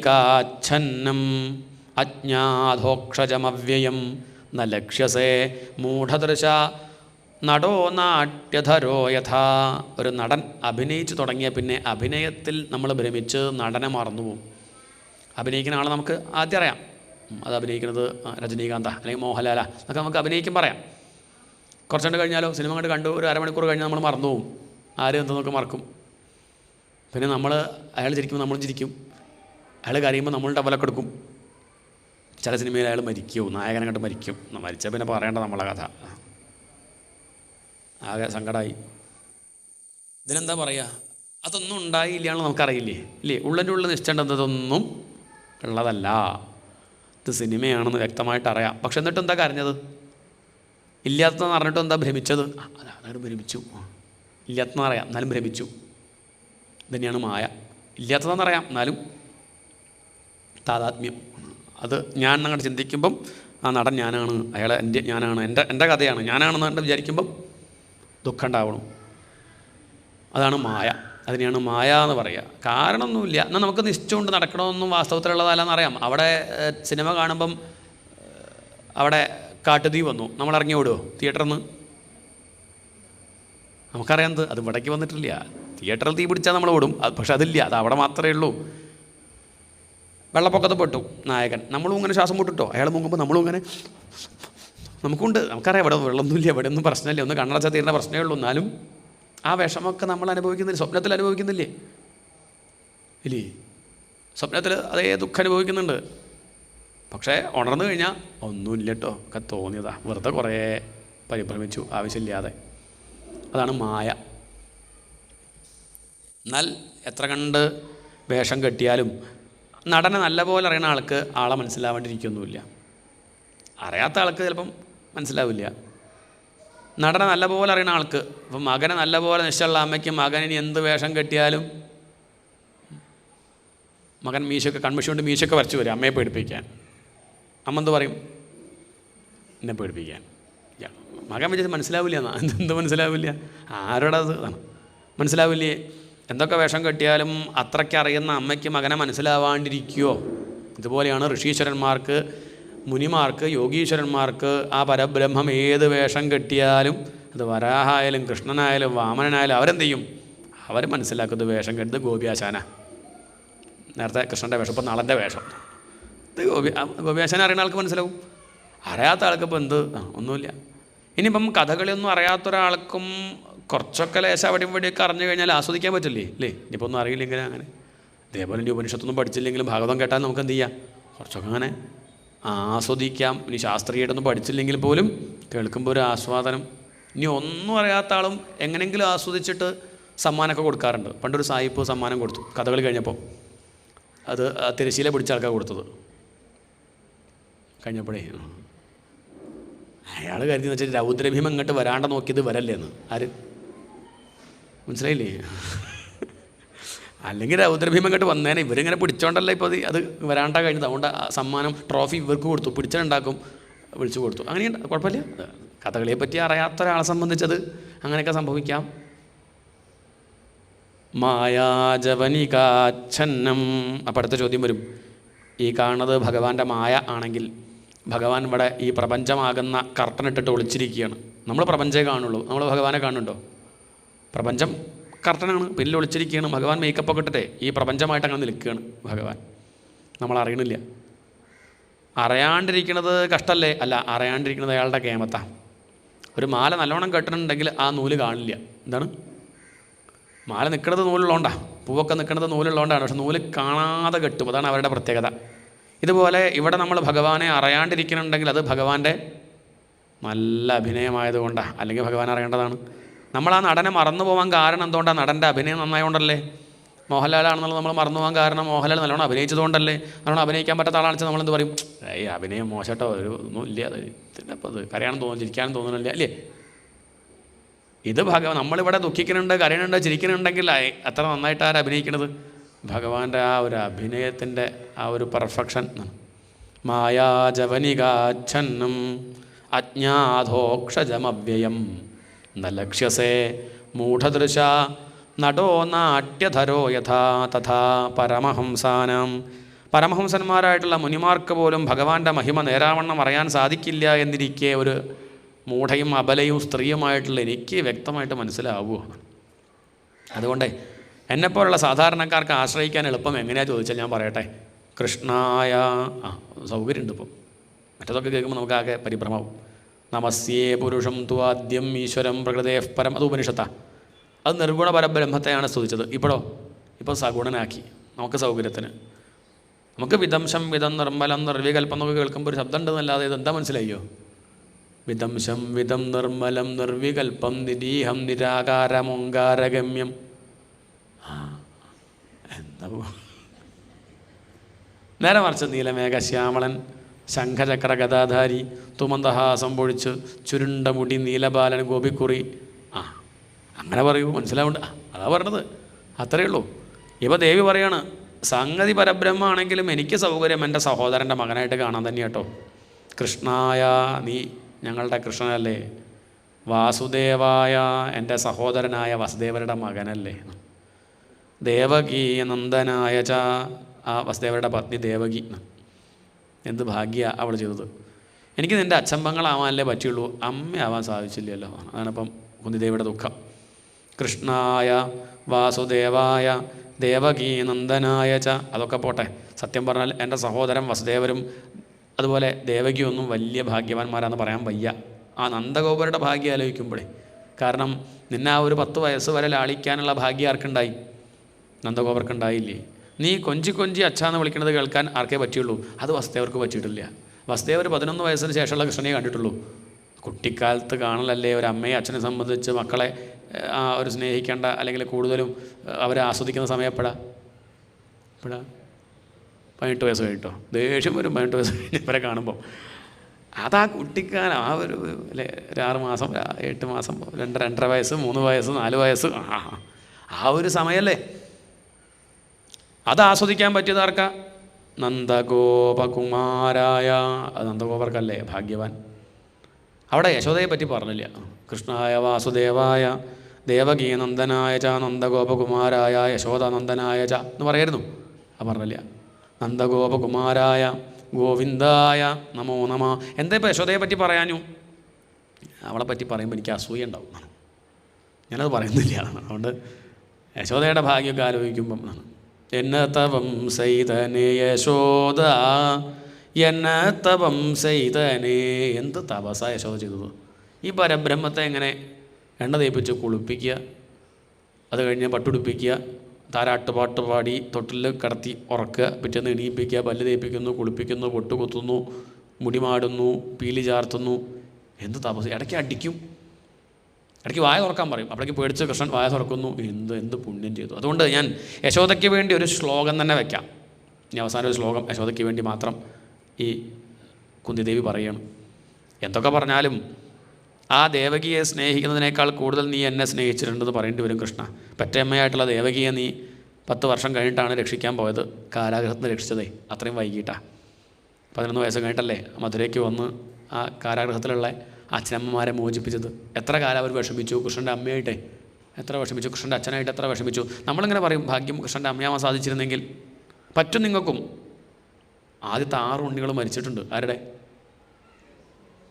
തയ്യാറാണോ? അതാ പറയണത്. ഇത്രയൊക്കെ ത്യാഗം സഹിക്കാൻ തയ്യാറാണെങ്കിൽ ഭഗവാൻ മകനെ. നമുക്ക് വയ്യ, നമുക്കതൊരു മുള്ളു കുത്തിയാൽ വയ്യ. അത്രയാണ് നമ്മുടെ കഥ. എത്ര ദുഃഖിച്ചു. നമ്മൾ ഈ നല്ല വശം മാത്രമല്ലേ കാണുള്ളൂ. അവരനുഭവിച്ച ത്യാഗവും വിഷമവും കാണുമ്പം എത്ര മക്കൾ മരിച്ചു. അതും ദേവകിയുടെ സഹോദരൻ തന്നെ കംസൻ തന്നെയല്ലേ അടിച്ചു പോരണത്. പക്ഷേ ദുഃഖം എനിക്കുണ്ടാകുമ്പോഴൊക്കെ കൃഷ്ണ നീ വന്ന് രക്ഷിച്ചിട്ടുണ്ട് കേട്ടോ. ഞാനത് എടുത്തെടുത്ത് പറയുകയാണ്. ഇതാണ് ഭക്തി എന്ന് പറഞ്ഞാൽ. കിട്ടിയ നന്മ ആണ്. തൻ്റെ ആ ഒരു ഭാഗ്യത്തെ സ്മരിച്ച് ഭഗവാനോട് നന്ദി പറയുക. വേറെ ആരോടും പറയണമെന്നില്ല. തൻ്റെ കേമത്തൊന്നും വേറെ ആരോടും പറയണ്ട, ഭഗവാനോട് പറയും. ഞാനത് അറിയണുണ്ട് കേട്ടോ, ഒക്കെ അങ്ങയുടെ കാരുണ്യാണ്, എൻ്റെ കഴിവൊന്നുമല്ല, ഞാനത് അറിയണുണ്ട് ഭഗവാനെ, നന്ദി. വിഷാത് മഹാഗ്നേഹേ പുരുഷാദ ദർശനാത്. വിഷം കൊടുത്ത് കുട്ടിക്കാലത്ത് ആ ഭീമനെ കൊല്ലാൻ നോക്കി കൗരവർ. രക്ഷിച്ചതാരാ? കൃഷ്ണനൊന്നും അവിടേക്ക് എത്തിയിട്ടില്ല. പക്ഷേ ഭഗവാന്റെ കാരുണ്യം കൊണ്ട് അദ്ദേഹം രക്ഷപ്പെട്ടു. പുരുഷാദ ദർശനാത്. പുരുഷാദന്മാരിൽ നിന്ന്, രാക്ഷസന്മാരിൽ നിന്ന് രക്ഷിച്ചു. അസൽ സഭായ. വിസ്തരിക്കേണ്ടല്ലോ. ആ പാഞ്ചാലി വസ്ത്രാക്ഷേപ സമയത്ത് ആരെയുണ്ടായി? ഭർത്താക്കന്മാർ 5 പേരുണ്ടായിട്ടും വിളിച്ച് കരഞ്ഞു അവള്. അവിടെ കൊമ്പമീശ ഭീഷ്മരൊക്കെ അവിടെ ഉണ്ട്. പക്ഷേ അദ്ദേഹം ഉശിരില്ലാത്ത ആളൊന്നുമല്ല. ഉശിരുണ്ടെങ്കിൽ തടുക്കടോ എന്ന് പറഞ്ഞിട്ടാണ് കാശിരാജാവിൻ്റെ 3 മക്കളെയും അദ്ദേഹം കൊണ്ടുവന്നത്. അത്രയ്ക്ക് ഉശിരുള്ള ആ ഭീഷ്മർ എന്തുകൊണ്ട് ഈ സമയത്ത് വില്ലെടുത്തില്ല? ദുശാസന അത് ശരിയല്ല എന്ന് പറഞ്ഞ് ഒന്ന് കണ്ടിട്ട് കൂടെ ചെയ്തില്ല. കാരണം അദ്ദേഹം ശമ്പളം വാങ്ങുന്നത് ദുര്യോധൻ്റെ കയ്യിൽ നിന്നാണ്. അതുകൊണ്ട് എതിര് പറയാൻ വയ്യ. ഉണ്ട ചോറിന് നന്ദി കാണിക്കണ്ടേ എന്ന് കരുതി തൽക്കാലം ഒഴിഞ്ഞു മാറി. അങ്ങനെ ഒഴിഞ്ഞു മാറാൻ പാടില്ലായിരുന്നു. ഒരാൾ എതിർത്തുട്ടോ, അത് കൗരവരിൽ ആളഞ്ഞ എതിർത്തതാണ്. ദുര്യോധനൻ്റെ ചെറിയ അനിയൻ വികർണൻ. ആരാണ്? ഏട്ടാ അത് ശരിയല്ല എന്ന് അദ്ദേഹം പറഞ്ഞു. അത് കേട്ടതുമില്ല. ചെറിയ ഉണ്ണിയാന്ന് പറഞ്ഞിട്ട് അയാളെ പിടിച്ച് പുറത്താക്കി. ആ ഭീഷ്മരൊന്ന് കണ്ടുവിട്ടിരുന്നെങ്കിൽ ഈ അധർമ്മം നടക്കില്ലായിരുന്നു. പക്ഷേ ഭീഷ്മർക്ക് തോന്നിയില്ല. ആ ചെയ്തത് അധർമ്മല്ലേ? അതെ. അതിൻ്റെ ഫലം അദ്ദേഹം അനുഭവിച്ചു. അതല്ലേ ശരശയ്യ. കുറച്ച് ദിവസം എവിടെ ഉണ്ടായിരുന്നു? കുറച്ച് ദിവസം ICUലുണ്ടായിരുന്നു. ബോധത്തോടു കൂടി. ബോധമില്ലെങ്കിൽ പിന്നെ കുഴപ്പമില്ല. ബോധമില്ലെങ്കിൽ മക്കളുടെ പ്രാരബ്ധം കൂട്ടാം, നോക്കേണ്ട അവസ്ഥ. ഇതിപ്പം ബോധമുണ്ട്, വേദന അനുഭവിച്ചും കൊണ്ട് കടന്നു എന്നുള്ളത് അയാൾ ചെയ്ത കർമ്മത്തിൻ്റെ ഫലം അനുഭവിക്കുകയാണ്. ആ സമയത്ത് ആരെ ഉണ്ടായി? ക്രന്ദന്ത്യായാജ്ഞസേന്യ സകരുണമകൃതാഹ ചേലമാലാമനന്താം. അവസാനം ആർക്കും രക്ഷിക്കാൻ സാധിക്കില്ല എന്ന് മനസ്സിലാക്കിയ പാഞ്ചാലി കൃഷ്ണനെ വിളിച്ചു. ഹാ കൃഷ്ണ. ഭഗവാൻ അങ്ങോട്ട് പുറപ്പെട്ടതാ. അപ്പോഴാണ് വിശേഷണം. ദ്വാരകാവാസിൻ. ദ്വാരകയിലിരിക്കുന്ന കൃഷ്ണ എന്ന് വിളിച്ചപ്പോൾ ഭഗവാൻ തലേ കൈ വെച്ചു. അതാ ഇനിയിപ്പം പാഞ്ചാലി എനിക്ക് ദ്വാരകയിൽ പോകാണ്ട് വരാൻ പറ്റുമോ? നീ ദ്വാരകയിലുള്ള കൃഷ്ണ എന്ന് വിളിച്ചാൽ ബുദ്ധിമുട്ടായി. എൻ്റെ ഒരു സ്വഭാവം എന്താ വെച്ചാൽ ഇങ്ങോട്ട് എങ്ങനെയാണോ കണക്കാക്കുന്നത് അങ്ങനെ തന്നെ അനുഗ്രഹിക്കുക. ദ്വാരകയിലെ കൃഷ്ണൻ എന്ന് പറഞ്ഞാൽ ദ്വാരകയിലെ കൃഷ്ണനായിട്ട് അനുഗ്രഹിക്കും. ഗുരുവായൂരപ്പ വിളിച്ച ഗുരുവായൂരിലെ കൃഷ്ണനായിട്ട് അനുഗ്രഹിക്കും. ഹൃദയകമലവാസിൻ. ഹൃദയത്തിലിരിക്കുന്ന കൃഷ്ണ എന്ന് പറഞ്ഞാൽ ഇവിടുന്ന് പെട്ടെന്ന് തന്നെ വന്ന് അനുഗ്രഹിക്കും. ഇനിയിപ്പം ദ്വാരകയിലിരിക്കുന്ന കൃഷ്ണ എന്ന് വിളിച്ചതുകൊണ്ട് എനിക്ക് ദ്വാരകയിൽ പോകാണ്ട് വരാൻ വയ്യ, കുറച്ച് സാരി പോവും എന്നോട് ആലോചിക്കാൻ തോന്നണ്ട. കുറച്ചങ്ങോട്ട് പോയപ്പം ഹൃദയകമലവാസിൻ. ദൂരത്തെ എവിടെയൊന്നുമല്ല, എൻ്റെ ഈ ഹൃദയത്തിലിരിക്കുന്ന കൃഷ്ണ എന്ന് വിളിച്ചപ്പം പെട്ടെന്ന് തന്നെ പുറത്തേക്ക് വന്ന് ആ പാഞ്ചാലിയുടെ മാനം കാത്തു. ആര്? ഭഗവാൻ. അതാണ് ഭഗവാന്റെ യോഗ്യത, കേമത്വം. 5 ഭർത്താക്കന്മാരുണ്ടായിട്ട് ആര് വേണ്ടി വന്നു? ഈശ്വരൻ വേണ്ടി വന്നു ആ ഭക്തയുടെ മാനം കാക്കാൻ. അങ്ങനെ രക്ഷിച്ചില്ലേ എന്നാണ്. ഇതൊക്കെ ആ കുന്തിദേവി പറയാണ്. നീ കാണിക്കുന്ന കാരുണ്യം ഓർത്താൽ എന്നാണ്. അത് മാത്രമല്ല, വനവാസകൃച്ഛ്രത. ആ വനവാസകാലത്ത് കൗരവർ ദ്രോഹിക്കന്നെ ഉണ്ടായത്. പക്ഷെ ആ സമയത്തും നീ ഞങ്ങൾക്ക് അക്ഷയപാത്രം നിന്ന് രക്ഷിച്ചു. ദുർവാസാവിൻ്റെ ശാപത്തിന് രക്ഷിച്ചില്ലേ? ദുര്യോധനം പറഞ്ഞയച്ചിട്ട് വരികയാണ് ദുർവാസാവ് മഹർഷി. കുറച്ച് വൈകി പോയാൽ മതി, അപ്പോഴേക്കും അവിടെ പപ്പടാവുള്ളൂ എന്നൊക്കെ പറഞ്ഞയച്ചതാണ്. അപ്പോഴേക്കും കഴിയുമല്ലോ ഊണ് കരുതിയിട്ടാണ് ദുര്യോധനൻ. 1:15, 2 മണിയായി എത്താൻ. അപ്പോഴേക്കും പാഞ്ചാലി ഊണ് കഴിച്ചിട്ടുണ്ട്. പാഞ്ചാലി കഴിച്ചു കഴിഞ്ഞാൽ പാത്രത്തിലൊന്നും ഉണ്ടാവില്ല. പാഞ്ചാലി കഴിച്ച കാര്യം ധർമ്മപുത്രർക്ക് അറിയില്ല. അദ്ദേഹം അതൊന്നും അന്വേഷിച്ചില്ല. ദുർവാസാവിനെ കണ്ടതും വേഗം കയ്യും കാലും കഴുകി വന്നോളൂ, ഊൺ തയ്യാർ. ചോദിച്ചിട്ട് പോലെ പറയുക, അകത്തേക്കൊന്ന് ചോദിക്കുക, എന്താ സ്ഥിതി ഇവിടെ ഉണ്ടോ എന്നൊക്കെ ചോദിക്കണ്ടേ? അതൊന്നും ചോദിക്കാതെ അദ്ദേഹം അങ്ങോട്ട് തട്ടിവിട്ടു. മറ്റേ പാത്രം ഉണ്ടല്ലോ, ഉള്ള ഒരു ഫ്രിഡ്ജുണ്ടല്ലോ, 3 മാസം മുന്നത്തൊക്കെ അവിടെ ഉണ്ട്. ആ ഒരു ധൈര്യത്തിൽ പറഞ്ഞതാ. പക്ഷേ ഇവൾ കഴിച്ച് കഴിഞ്ഞിട്ടുണ്ടേ. അദ്ദേഹം കുളിക്കാൻ പോയപ്പോഴാണ് വന്ന് പാഞ്ചാലിയോട് വർത്തമാനം പറയണത്. ഞാൻ ദുർവാസാവ് മഹർഷിയെ ഊണ് കഴിക്കാൻ ക്ഷണിച്ചിട്ടുണ്ട്, അദ്ദേഹം ഇപ്പം വരും എന്ന് പറഞ്ഞപ്പോഴാണ് പാഞ്ചാലി, അയ്യോ ഇനിയിപ്പം എന്ത് ചെയ്യും? ഞാൻ ഊണ് കഴിച്ചു, ഇനിയിപ്പം എന്താ ചെയ്യുക? 2 പേരും കൂടി താടിക്ക് കൈയും കൊടുത്തു. ഇനിയിപ്പം എന്താ ആവേണ്ടത് തീരുമാനിക്കുക. അദ്ദേഹം വന്ന് ചോദിക്കും, കല്ലാവണോ പുല്ലാവണോ? ശപിക്കാൻ തയ്യാറായിട്ട് വരും. നിവൃത്തില്ല. ആകെ വിഷമിച്ചിരിക്കുന്ന സമയത്ത് പാഞ്ചാലി കൃഷ്ണ എന്നൊന്ന് വിളിച്ചതാ. ഉച്ചയ്ക്ക് ഊണൊക്കെ കഴിഞ്ഞിരിക്കുന്ന കൃഷ്ണൻ ഈ വിളി അങ്ങോട്ട് കേട്ടതും ഓടി വന്നു ആ കാട്ടിലേക്ക്. നല്ല വിശപ്പുണ്ട് കൃഷ്ണേ, എന്തെങ്കിലും കഴിക്കാനുണ്ടോ എന്ന് പറഞ്ഞ ഭഗവാൻ വരികയാണ്. പാഞ്ചാലി പറഞ്ഞു, ഇപ്പം ദുർവാസാവ് മഹർഷി പോയിട്ടുണ്ട്, ഇനിയിപ്പോൾ അതിൻ്റെ ഇടയിൽ തൻ്റെ പരീക്ഷണം. കൃഷ്ണ, ഇനി നിൻ്റെ വക ഒന്ന് വേണ്ട, പരീക്ഷിക്കരുതേ. ഭഗവാൻ പറഞ്ഞു, ആ പാത്രമല്ലേ ഞാൻ തന്ന പാത്രം എടുത്തുകൊണ്ട് വരൂ. ആ പാത്രത്തിലൊന്നുമില്ല, അതൊക്കെ ഞാൻ കഴിച്ച് കഴിഞ്ഞ് കഴുകി കമഴ്ത്തി വെച്ചിട്ടുണ്ട്, ഒന്നുമില്ല. അങ്ങനെയല്ല പറഞ്ഞാൽ കേട്ടൂടെ, ഒന്ന് എടുത്തു കൊണ്ടുവരാൻ ബുദ്ധിമുട്ടുണ്ടോ? ആ പാത്രം ഒന്ന് എടുത്തു കൊണ്ടുവന്നൂടെ? അതിലൊന്നുമില്ല കൃഷ്ണ, കഴുകി വെച്ചതാണ്. ഇപ്പോഴത്തെ പെണ്ണുങ്ങളുടെ പാത്രം കഴുകലല്ലേ, ഇങ്ങോട്ട് എടുക്കും, എന്തെങ്കിലുമൊക്കെ ബാക്കി ഉണ്ടാവും എന്ന് പറഞ്ഞതും ആ പാത്രം എടുത്ത് കൊണ്ടുവന്നപ്പോൾ അതിൽ ചീരയുടെ ഇല. അന്ന് ചീരക്കറിയല്ല, പിന്നെ ചീരയുടെ ഇല എങ്ങനെ ഉണ്ടായി? അത് ഭഗവാന്റെ സങ്കല്പം. പാത്രം കഴുകുന്നത് മോശമായിട്ടൊന്നുമല്ല, അതിലൊന്നുമില്ല. അത് ഭഗവാന്റെ സങ്കല്പം കൊണ്ടൊരു ചീരയുടെ ഇല ഉണ്ടായി. അത് ഭഗവാൻ കഴിച്ചു, കുറച്ച് വെള്ളം കുടിച്ചു, വയറ് നിറഞ്ഞിട്ടോ എന്നൊക്കെ പറഞ്ഞാൽ ആര് പോകുന്നുണ്ട്? ഭഗവാൻ അങ്ങോട്ട് പോയി. എന്ത് നാടകം അത്? എന്താ കൃഷ്ണൻ അങ്ങനെയൊക്കെ അഭിനയിക്കണു? സംഗതി എന്താ ഉണ്ടായിച്ചാൽ ഭഗവാൻ വയറ് നിറഞ്ഞപ്പോൾ അവിടെ ആർക്ക് നിറഞ്ഞു? വിശ്വം വിഷ്ണുഹു. ഈ പ്രപഞ്ചം അത് ഭഗവാനല്ലേ. 1000 സദ്യ ഒരുമിച്ചുണ്ട പോലെ ആര്? ദുർവാസാവ് മഹർഷി. കുളസിക്ക് അങ്ങോട്ട് ഇറങ്ങിയപ്പം 1000 സദ്യ ഉണ്ട പോലെ. ഇനി അദ്ദേഹത്തിന് പൊങ്ങാൻ വയ്യ അത്രയ്ക്ക്. പിന്നെ എങ്ങനെയൊക്കെയോ ഒന്ന് പൊന്തിയ സമയത്ത് ഭീമൻ ഗത പിടിച്ച് നിൽക്കുന്നുണ്ട്. ഊണ് കഴിക്കാൻ വിളിക്കുകയാണോ? ഇനി ഒരു പറ്റിറങ്ങില്ല. ഇനിയിപ്പോൾ അവിടെ പോയി ഊണ് കഴിക്കാണ്ടിരുന്നാൽ ധർമ്മപുത്രർക്ക് വിഷമാവും. പണ്ടൊരു ഹരിഭക്തനെ വിഷമിപ്പിച്ചിട്ട് കുറച്ച് കാലം ഓടേണ്ടി വന്നിട്ടുണ്ട്, ചക്രം പിന്നാലെ വന്നിട്ടുണ്ട് അംബരീഷനെ. അവിടെ പോയിട്ട് ഊണ് കഴിക്കാണ്ട ചുണ്ടെടുത്തിട്ടേ. അതുകൊണ്ട് ഇനി എന്തായാലും അങ്ങോട്ട് പോകണ്ട എന്ന് കരുതി ഊണിട്ട് പോവുകയുണ്ടായത്. ശപിക്കാൻ വന്ന ആളാ, ശപിക്കാണ്ട പോയില്ലേ. എപ്പോഴൊക്കെയാണോ പ്രശ്നങ്ങൾ വരുന്നത്, ആ പ്രശ്നം പഠിക്കലെത്തുമ്പോഴേക്കും ഭഗവാൻ പൂമുഖത്തുണ്ടാവും. പ്രശ്നം കയറ്റി കിടക്കുമ്പോഴേക്കും ആരുണ്ടാവും?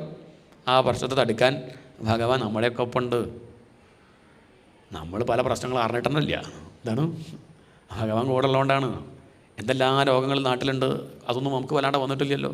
കുറച്ചൊക്കെ കയ്യിലുണ്ടാവും, പോട്ടെ, വേറെയും കുറേ ഉണ്ടല്ലോ, അതൊന്നും വന്നില്ലല്ലോ. ഓരോരുത്തരുടെ കഷ്ടപ്പാടും ദുരിതമൊക്കെ ആലോചിക്കുമ്പം അത്രയൊന്നും പ്രശ്നം നമുക്ക് ഇല്ലല്ലോ ആണ്.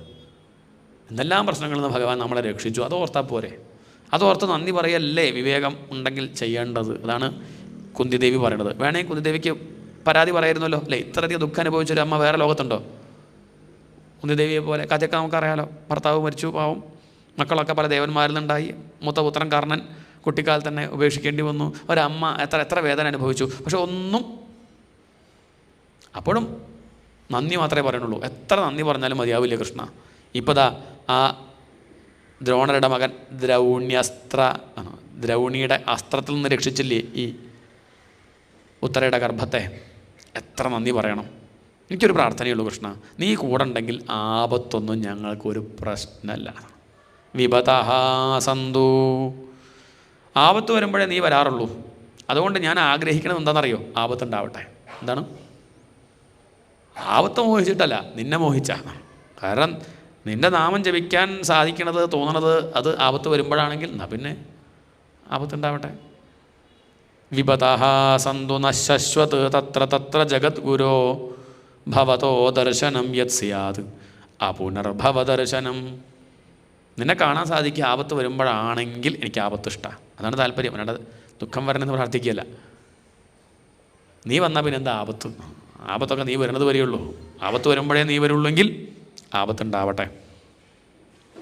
ഞാൻ ആലോചിക്കുകയാണ്, നീ ആ യശോദയെ എന്തൊക്കെ കാണിച്ച് അനുഗ്രഹിച്ചു. പറയുമ്പോൾ ഒരു ഇടയ പെണ്ണാണ്. തൈർക്കലം പൊട്ടിച്ചു എന്നുള്ളതിൻ്റെ പേരിൽ നിൻ്റെ പിന്നാലെ അവൾ വടിയായിട്ട് വരുന്നതും നീ ഓടുന്നതും. ചെറിയൊരു കൃഷ്ണനെയാണ് കുന്തിദേവി മനസ്സിൽ കാണുന്നത്. ഓരോരുത്തരും ഓരോ ധ്യാനമായിരിക്കും. കുന്തിദേവിക്ക് കൃഷ്ണനെ വലിയ കൃഷ്ണനായിട്ട് കാണാനല്ല ഇഷ്ടം, ഒരു ഉണ്ണികൃഷ്ണനായിട്ട് കാണാനാണ് താല്പര്യം. ഇപ്പം അത്യാവശ്യം പ്രായമുണ്ട് കൃഷ്ണന്, എന്നാലും അമ്മ ഓർക്കുന്നത് പഴയ രംഗമാണ്. ഗോപ്യാദതേ ത്വയി കൃതാഗസിതാമതാവത് യാതേ ദശാശ്രുകലിലാഞ്ജന സംഭ്രമാക്ഷം വക്ത്രം നിനീയ ഭയഭാവനയാ സ്ഥിതസ്യ സാ മാം വിമോഹയതി ഭീരബിയത് ബിഭേതി. ഇവിടെ കാറ്റ് വീശണത് നിന്നെ പേടിച്ച, മഴ വീണത് നിന്നെ പേടിച്ച, ഭൂമി തിരിയണത് ഭഗവാനെ പേടിച്ച. ആ ഭഗവാൻ ഈ ഇടയപ്പെണ്ണിനെ പേടിച്ച് കണ്ണുന്ന് കണ്ണീര്. ആർക്ക്? അമ്മ എന്നെ കൊല്ലാൻ വരുന്നേന്നും പറഞ്ഞ് ഭഗവാൻ ഈ അമ്മയെ പേടിച്ച് ഓടുകയാണ്. യമൻ കൃഷ്ണനെ പേടിച്ച് ഓടുക, ആ കൃഷ്ണൻ ഈ ഇടയപ്പെണ്ണിനെ പേടിച്ച് ഓടുക. ഇത് അഭിനയല്ലേ? അതാണ് അത്ഭുതം. ഭീരബിയത് ബിഭേതി, ഭയത്തിന് പോലും കൃഷ്ണനെ പേടിയാ. അങ്ങനെയുള്ള ആ കൃഷ്ണൻ ഇടയപ്പെണ്ണിനെ സന്തോഷിപ്പിക്കാൻ വേണ്ടി തൻ്റെ അമ്മയല്ലേ എന്ന് കരുതി, അമ്മയാകുമ്പോൾ അടിക്കൊക്കെ വേണ്ട ഇടയ്ക്ക് അല്ലേ, ആ ഒരു വേഷം കെട്ടി അങ്ങനെയൊക്കെ നടക്കണ്ടേ, മകനായിട്ട് നിൽക്കുമ്പോൾ ആ മട്ടിൽ തന്നെ വേണ്ടേ എന്ന് കരുതി വികൃതി കാണിച്ചും കൊണ്ടും അവൾ പറയുമ്പോൾ വായ തുറന്നും കൊണ്ടും കരഞ്ഞും കൊണ്ടും. ഭഗവാന് കരച്ചിലൊന്നുമില്ല. കൈ രണ്ടും കൂട്ടി കൊണ്ട് പിടിച്ചപ്പോൾ അമ്മയെ സന്തോഷിപ്പിക്കാൻ വേണ്ടി കരഞ്ഞു. കരഞ്ഞാലേ അമ്മയ്ക്ക് സന്തോഷമാവുള്ളൂ. അവൻ ലേശം കരയാം, ആ വെണ്ണെടുത്ത് കണ്ണിലങ്ങോട്ട് തേച്ചു, അല്ലാതെ ഇപ്പോൾ കണ്ണത് വെള്ളം വരുന്നില്ലാനും. എന്നിട്ട് ശബ്ദം ഉണ്ടാക്കി ഈ എന്ന് പറഞ്ഞ കരയണുണ്ട്. അതിനിടയ്ക്ക് വെണ്ണ കഴിക്കണമുണ്ട്. ഈ അമ്മയ്ക്ക് വേണ്ടി, എൻ്റെ ഇടയ്ക്ക് ആം എന്ന് പറഞ്ഞാൽ തനിക്ക് വേണ്ടി. അങ്ങനെ കരഞ്ഞും കൊണ്ട് വെണ്ണയും കഴിക്കുന്നുണ്ട്. ആരെങ്കിലും പേടിച്ചിരിക്കുമ്പോൾ വെണ്ണ കഴിക്കുമോ കൃഷ്ണ? അതിൽ തന്നെ നിൻ്റെ ആ നാട്യമാണെന്നുള്ളത് ആര് മനസ്സിലാക്കിയിട്ടുണ്ട്? ആ യശോദ മനസ്സിലാക്കിയിട്ടുണ്ട്. ശരിക്കും നീ പേടിച്ചില്ല എന്നുള്ളതും അമ്മയ്ക്ക് സന്തോഷമാവട്ടെ കരുതി പേടി അഭിനയിച്ചതാണെന്നും മനസ്സിലാക്കിയിട്ടുണ്ട്. അതൊക്കെ ആലോചിക്കുമ്പം വേറൊന്നും ചിന്തിക്കാൻ തോന്നുന്നില്ല. പലരും പറയും നീ ഇവിടെ അവതരിച്ചത് ഭൂമിയെ രക്ഷിക്കാനാണ്, ഭൂമിയുടെ ഭാരം തീർക്കാനാണ്, പാണ്ഡവരുടെ നന്മയ്ക്കായിട്ടാണ്, യാദവന്മാരെ അനുഗ്രഹിക്കാൻ വേണ്ടിയാണ്. പക്ഷെ എനിക്ക് തോന്നുന്നത് അതല്ല. എനിക്ക് തോന്നുന്നത് ശൃണ്വന്തി ഗായന്തി ഗൃണന്തി അഭീഷ്ണശഃ സ്മരന്തി നന്ദന്തി തവേഹിതം ജനാഹ. ഇവിടെയുള്ള ജനങ്ങളൊക്കെ പലതരത്തിലുള്ള ദുഃഖങ്ങൾ അനുഭവിച്ച് ദുഃഖിച്ച് നീറി കഴിയുന്ന സമയത്തെ നിൻ്റെ ഈ കഥകൾ കേൾക്കുമ്പോൾ അത് വലിയ ആശ്വാസമാണ്. മരുഭൂമിയിൽപ്പെട്ടിട്ട് ദാഹിച്ച് നടക്കുമ്പോൾ ലേശം വെള്ളം കിട്ടിയാലൊരു ആശ്വാസമല്ലേ? വലിയൊരു രോഗം വന്നു, അതിന് മരുന്നില്ല എന്ന് പറഞ്ഞിരിക്കുമ്പോൾ ഒരു വൈദ്യർ മരുന്നുമായിട്ട് വരുമ്പോഴൊരു സന്തോഷമല്ലേ? ഇതുപോലെയാണ് ഈ സംസാര ദുഃഖം അനുഭവിച്ചുകൊണ്ടിരിക്കുന്ന ഒരാൾക്ക് സപ്താഹം അല്ലെങ്കിൽ ഭാഗവതം കേൾക്കുമ്പോൾ ഉണ്ടാവുന്ന സന്തോഷം. അതുണ്ടായതിപ്പം നീ അവതരിച്ചുകൊണ്ടല്ലേ. നീ അവതരിച്ചില്ലായിരുന്നെങ്കിൽ, ലീലകളാടിയിട്ടില്ലായിരുന്നെങ്കിൽ എന്ത് കഥയപ്പം പറയുക? എന്താ നമ്മൾ കേൾക്കുക? അതുകൊണ്ട് ഇവിടെയുള്ള സംസാര ദുഃഖം അനുഭവിക്കുന്നവർ നേരെയാവട്ടെ എന്ന് കരുതിയിട്ടാണ് നീ അവതരിച്ച് ലീലകളാടിയതെന്നാണ് എൻ്റെ അഭിപ്രായം. അഥ വിശ്വേശ വിശ്വാത്മൻ വിശ്വമൂർത്തേ സുഖേഷുമേ. അതുകൊണ്ട് എനിക്കൊരു പ്രാർത്ഥനയുള്ളൂ, സ്നേഹപാശമിമം ചിന്തി. ഇനിയൊരു ജന്മം വേണമെന്ന് ഞാൻ ആഗ്രഹിക്കുന്നില്ല. അതോടുകൂടി കണ്ട് തീരട്ടെ. പൂർണ്ണമായിട്ട് നിന്നോട് ചേരണം എന്നാണ് എനിക്ക് ആഗ്രഹം. എൻ്റെ മനസ്സിൽ പകുതി കൃഷ്ണ നീയാണ്. ഇപ്പം നീ ചോദിക്കും ബാക്കി പകുതി ഒന്ന്, അത് പാണ്ഡവരാ. എത്രയൊക്കെ നോക്കിയിട്ടും ഈ പാണ്ഡവരെ അങ്ങോട്ട് മാറ്റാൻ എനിക്ക് പറ്റണില്ല. എന്തൊക്കെ പറഞ്ഞാലും മക്കളല്ലേ. അതുകൊണ്ട് ഞാനായിട്ട് കുറേ ശ്രമിച്ചു, പറ്റണില്ല. നീയായിട്ടൊന്ന് മാറ്റി തന്നാൽ മതി. ആ പകുതി മനസ്സും കൂടിയും എനിക്ക് നിനക്ക് തരണം എന്നുണ്ട്. സ്നേഹപാശമിമം ചിന്തി. അതുകൊണ്ട് ആ സ്നേഹമാകുന്ന കെട്ട് നീ ഒന്ന് പൊട്ടിക്കൂ കേട്ടോ. ഈ മനസ്സ് പൂർണ്ണമായിട്ട് നിന്നിലേക്ക് ഒഴുകട്ടെ. ഏതുപോലെ ഈ ഗംഗ ഒഴുകുന്നത് പോലെ. സമുദ്രത്തിലേക്ക് ഗംഗ ഒഴുകില്ലേ, അതങ്ങനെ ഒഴുകും. എന്തെങ്കിലും പാറ മുന്നിൽ കൊണ്ടുവച്ചാൽ അത് തട്ടി മാറ്റി വരും, അല്ലെങ്കിൽ പൊട്ടിത്തെറിപ്പിച്ച് അത് എവിടെ എത്തും? ആ ഗംഗ സമുദ്രത്തിലേക്ക് എത്തും. ഇതുപോലെ അഹന്ത മമതകളെയൊക്കെ തട്ടി മാറ്റിയിട്ട് ഈ മനസ്സ് നിന്നിലേക്ക് പൂർണ്ണമായിട്ട് ഒഴുകണം. അതാണ് പ്രാർത്ഥന. മമതയാണ് ഭഗവാനിലേക്ക് എത്താൻ തടസ്സം. തൻ്റെ മക്കൾ എന്നുള്ള വിചാരം അതുണ്ടാകുമ്പോൾ പിന്നെ പൂർണ്ണമായിട്ട് ഭഗവാന് മനസ്സ് കൊടുക്കാൻ പറ്റണില്ല. അതുകൊണ്ടാണ് ഇടയ്ക്കിടയ്ക്ക് ദുഃഖം വരുന്നത്. നമുക്ക് തന്നെയാണ്. ഭഗവത് സ്മരണ ഇല്ല പറഞ്ഞില്ല, പക്ഷേ ഇടയ്ക്കിടയ്ക്ക് പോകുന്നുണ്ട്. ഭഗവാൻ ഇടയ്ക്കിടയ്ക്ക് മറന്നു പോകാൻ കാരണം എന്താ? വേറെ പലതിനോടും താല്പര്യമുള്ളതുകൊണ്ടാണ്. ഭഗവാനെ മറക്കുന്ന സമയത്ത് മനസ്സിലുണ്ടാവുന്നത് എന്തൊക്കെയാണ്? ആ പൊന്തി വരുന്നതൊക്കെ പ്രശ്നങ്ങളാണ്. അതിപ്പോൾ ഇനി എന്തായാലും, വീടായാലും ഭാര്യയായാലും കുട്ടിയായാലും ഒക്കെ അത് പ്രശ്നങ്ങൾക്ക് കാരണമാവുകയാണ്. അതിന് കാരണം മമതയാണ്, എൻ്റെ എന്നുള്ള വിചാരം കൊണ്ടാണ്. അതുകൊണ്ട് അതൊന്ന് പോക്കണം. കുറേയൊക്കെ ഞാൻ ശ്രമിച്ചു. പൂർണ്ണമായിട്ട് സമാധാനമായിട്ടിരിക്കണമെങ്കിൽ അത് പോക്കിയേ പറ്റുമെന്ന് എനിക്കറിയാം. നമ്മളെ സംബന്ധിച്ച് സ്നേഹപാശം മാത്രം പോയാൽ മതിയാവില്ല. നമുക്ക് ദ്വേഷപാശവും ഉണ്ട്. എന്താണ്? നമുക്ക് ചിലരുടെ ഇഷ്ടമുണ്ട്, ചിലരുടെ അനിഷ്ടവും ഉണ്ട്. കുന്തിദേവിക്ക് പിന്നെ ആരോടും എന്തില്ല, അനിഷ്ടമില്ല. പാണ്ഡവരോട് കുറച്ച് സ്നേഹം ഉണ്ടെന്നേ ഉള്ളൂ. സ്നേഹമായാലും ദ്വേഷമായാലും രണ്ടും ചങ്ങല തന്നെയാണ്. കെട്ടിട്ടാൽ രണ്ടായാലും വിഷമല്ലേ. സ്വർണത്തിൻ്റെ കെട്ടാണെങ്കിൽ ഇഷ്ടപ്പെടുമോ? കെട്ടിട്ടു സ്വർണ്ണ 916 എന്നാൽ കുഴപ്പമില്ല എന്ന് പറയുമോ? കെട്ടിട്ടാൽ പ്രയാസം തന്നെയാണ്. അതിപ്പോൾ ഇനി എന്തിൻ്റെ സ്വർണ്ണമാണെങ്കിലും അതൊക്കെ ബുദ്ധിമുട്ടാണ്. കെട്ടിട്ട പ്രയാസമാണ്. ഇതുപോലെ ബന്ധുക്കളൊക്കെ നമ്മളെ സ്വർണം കൊണ്ട് കെട്ടിട്ടു, ശത്രുക്കളൊക്കെ നമ്മളെ ഇരുമ്പ് കൊണ്ടും കെട്ടിട്ടു. കെട്ടിടുക പറഞ്ഞാൽ ഭാഗവതം കേൾക്കാൻ പറ്റാണ്ടി ആക്കുക, അതാണ് കെട്ടിടൽ. എന്താണ് മനസ്സിലായില്ലേ? ഇനി കെട്ടിടെന്താണെന്ന് അങ്ങനെ ആലോചിച്ചിരിക്കണ്ട. എവിടെയെങ്കിലും സത്സംഗം ഉണ്ടാകുമ്പോൾ പോകണമെന്ന് ആഗ്രഹമുണ്ട്, പക്ഷേ വീട്ടിൽ പട്ടിക്കുട്ടി ഉണ്ട്. എന്നാൽ പട്ടിക്കുട്ടി നിങ്ങളെയാണ് കെട്ടിട്ടത്, അല്ലാണ്ട് നിങ്ങൾ പട്ടിക്കുട്ടിയല്ല ആണ്. അല്ലെങ്കിൽ ഇന്നതുണ്ട്, ഭാര്യയുണ്ട്, മക്കളുണ്ട്, ജോലിയുണ്ട്, അല്ലെങ്കിൽ വീടുണ്ട്, അതുണ്ട്, മറ്റേ ചെടിക്ക് നനയ്ക്കണം, മറ്റേ ഒന്നും ദോഷമല്ല, ഒക്കെ നല്ലതാണ്, ഇതിലൊന്നും എതിരല്ല. പക്ഷെ അതൊക്കെ ബന്ധനങ്ങളാണെന്നർത്ഥം. അതൊക്കെയാണ് ഭഗവാനിലേക്ക് പോകാൻ തടസ്സമായിട്ട് നിൽക്കുന്നത്. അത് സ്വർണത്തിൻ്റെ ചങ്ങലയാണ് സ്നേഹമാകുന്നതൊക്കെ. മറ്റത് ദ്വേഷം. അതുകൊണ്ട് സ്നേഹമാകുന്ന ചങ്ങലയൊന്ന് പൊളിച്ചു തരണം. അങ്ങനെയാണെങ്കിൽ നിനക്ക് എൻ്റെ മനസ്സെനിക്ക് പൂർണ്ണമായിട്ട് നിനക്ക് തരാൻ പറ്റുള്ളൂ. എനിക്ക് പറയാൻ ആരുമില്ല കൃഷ്ണ, നിനക്കറിയാലോ, ബന്ധുക്കളൊന്നുമില്ല, ഭർത്താവ് മരിച്ചു പോയതല്ലേ, എനിക്ക് എല്ലാമായിട്ട് നീ തന്നെയേ ഉള്ളൂ. അതുകൊണ്ട് യോഗേശ്വര, നീയാണ് ഈശ്വരൻ. അഖില ഗുരോ, എൻ്റെ ഗുരുനാഥനും നീ തന്നെയാണ്. ഭഗവൻ, നീ ഭഗവാനാണ്. അങ്ങനെയുള്ള നിനക്ക് ഞാൻ നമസ്കാരം പറയണു, ഞാൻ നമസ്കരിക്കുന്നു. യോഗേശ്വര അഖില ഗുരോ ഭഗവൻ നമസ്തേ. തൊഴുതം കണ്ട് നമസ്കരിച്ചു ആ കുന്തിദേവി. ഭഗവാൻ അവളെ നോക്കി. മന്ദം ജഹാസ വൈകുണ്ഠ, ഒന്ന് നോക്കി പുഞ്ചിരിച്ചു. പുഞ്ചിരിയാണ് ഭഗവാന്റെ മായ തന്നെ. ആ മായയിൽ ആര് ഭ്രമിച്ചു? ആ കുന്തിദേവി ഭ്രമിച്ചു. എന്തിനാ അമ്മ ഇങ്ങനെ പരാതിയൊക്കെ പറയണു? അമ്മയുടെ ഭാഗ്യം എന്താ ചോദിച്ചാൽ, അമ്മയുടെ മക്കളൊക്കെ വലിയ ഭക്തന്മാരല്ലേ. നമ്മളിപ്പം കുടുംബത്തിൽ നിൽക്കേണ്ട അമ്പലത്തേക്ക് വരുമെന്ന് പറയാൻ കാരണം എന്ന് വെച്ചാൽ കുടുംബത്തിലുള്ളവരൊക്കെ ഭക്തന്മാരല്ലാത്തതുകൊണ്ടാണ്. അമ്മയെ സംബന്ധിച്ച് മക്കൾ തന്നെ ഭക്തന്മാരാണല്ലോ. അസലായിട്ട് കഥ പറയണവരാണ് 5 പേരും. ഈശ്വര കഥകളൊക്കെ നല്ലോണം പറയാൻ പറ്റുന്നവർ, എപ്പോഴും നാമം ജപിക്കുന്നവർ. എന്താ അവരുടെ കീർത്തനം, ഭജനയൊക്കെ. ശരിക്കും പറഞ്ഞാൽ അമ്മയുടെ വീട് തന്നെ ഭജനമഠ. അങ്ങനെ ഇരിക്കുക ഇനിയിപ്പോൾ അത് വിട്ടിട്ട് വേറെ അമ്പലത്തേക്ക് പോകേണ്ട കാര്യമുണ്ടോ? എന്തിനാ ഇപ്പോൾ അവരോടുള്ള സ്നേഹം കുറയ്ക്കണത്? അതിൻ്റെ ആവശ്യമുണ്ടോ? ഇനി ചിലർക്ക് എന്താ പ്രശ്നം വെച്ചാൽ മക്കളൊന്നും കുഴപ്പമില്ല, വന്ന് കയറിയതിൻ്റെ സ്വഭാവം ലേശം വിഷമം ഉണ്ടാവും. പക്ഷെ അമ്മയ്ക്ക് ആ വിഷമമില്ല. ആ വന്ന് കയറിയ കുട്ടി പാഞ്ചാലി, അത് മക്കളേക്കാൾ ഭക്ത, ഭാഗ്യവതിയല്ലേ അമ്മ. അപ്പോൾ അതുകൊണ്ട് എനിക്ക് പറയാനുള്ള കാര്യം എന്താ വെച്ചാൽ, അമ്മേ, അതാണ് ചിരിയുടെ അർത്ഥം.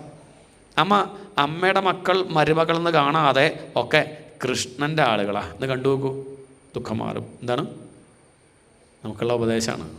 ബന്ധുക്കളൊക്കെ എൻ്റെ കാണാണ്ട് ഭഗവാന്റെ എന്ന് കണ്ടു നോക്കൂ.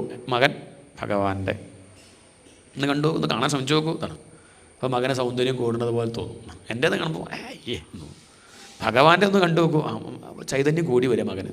ഒന്ന് ചിന്തിച്ചു നോക്കൂ. വേറെ അഭ്യാസമൊന്നും ആവശ്യമില്ല.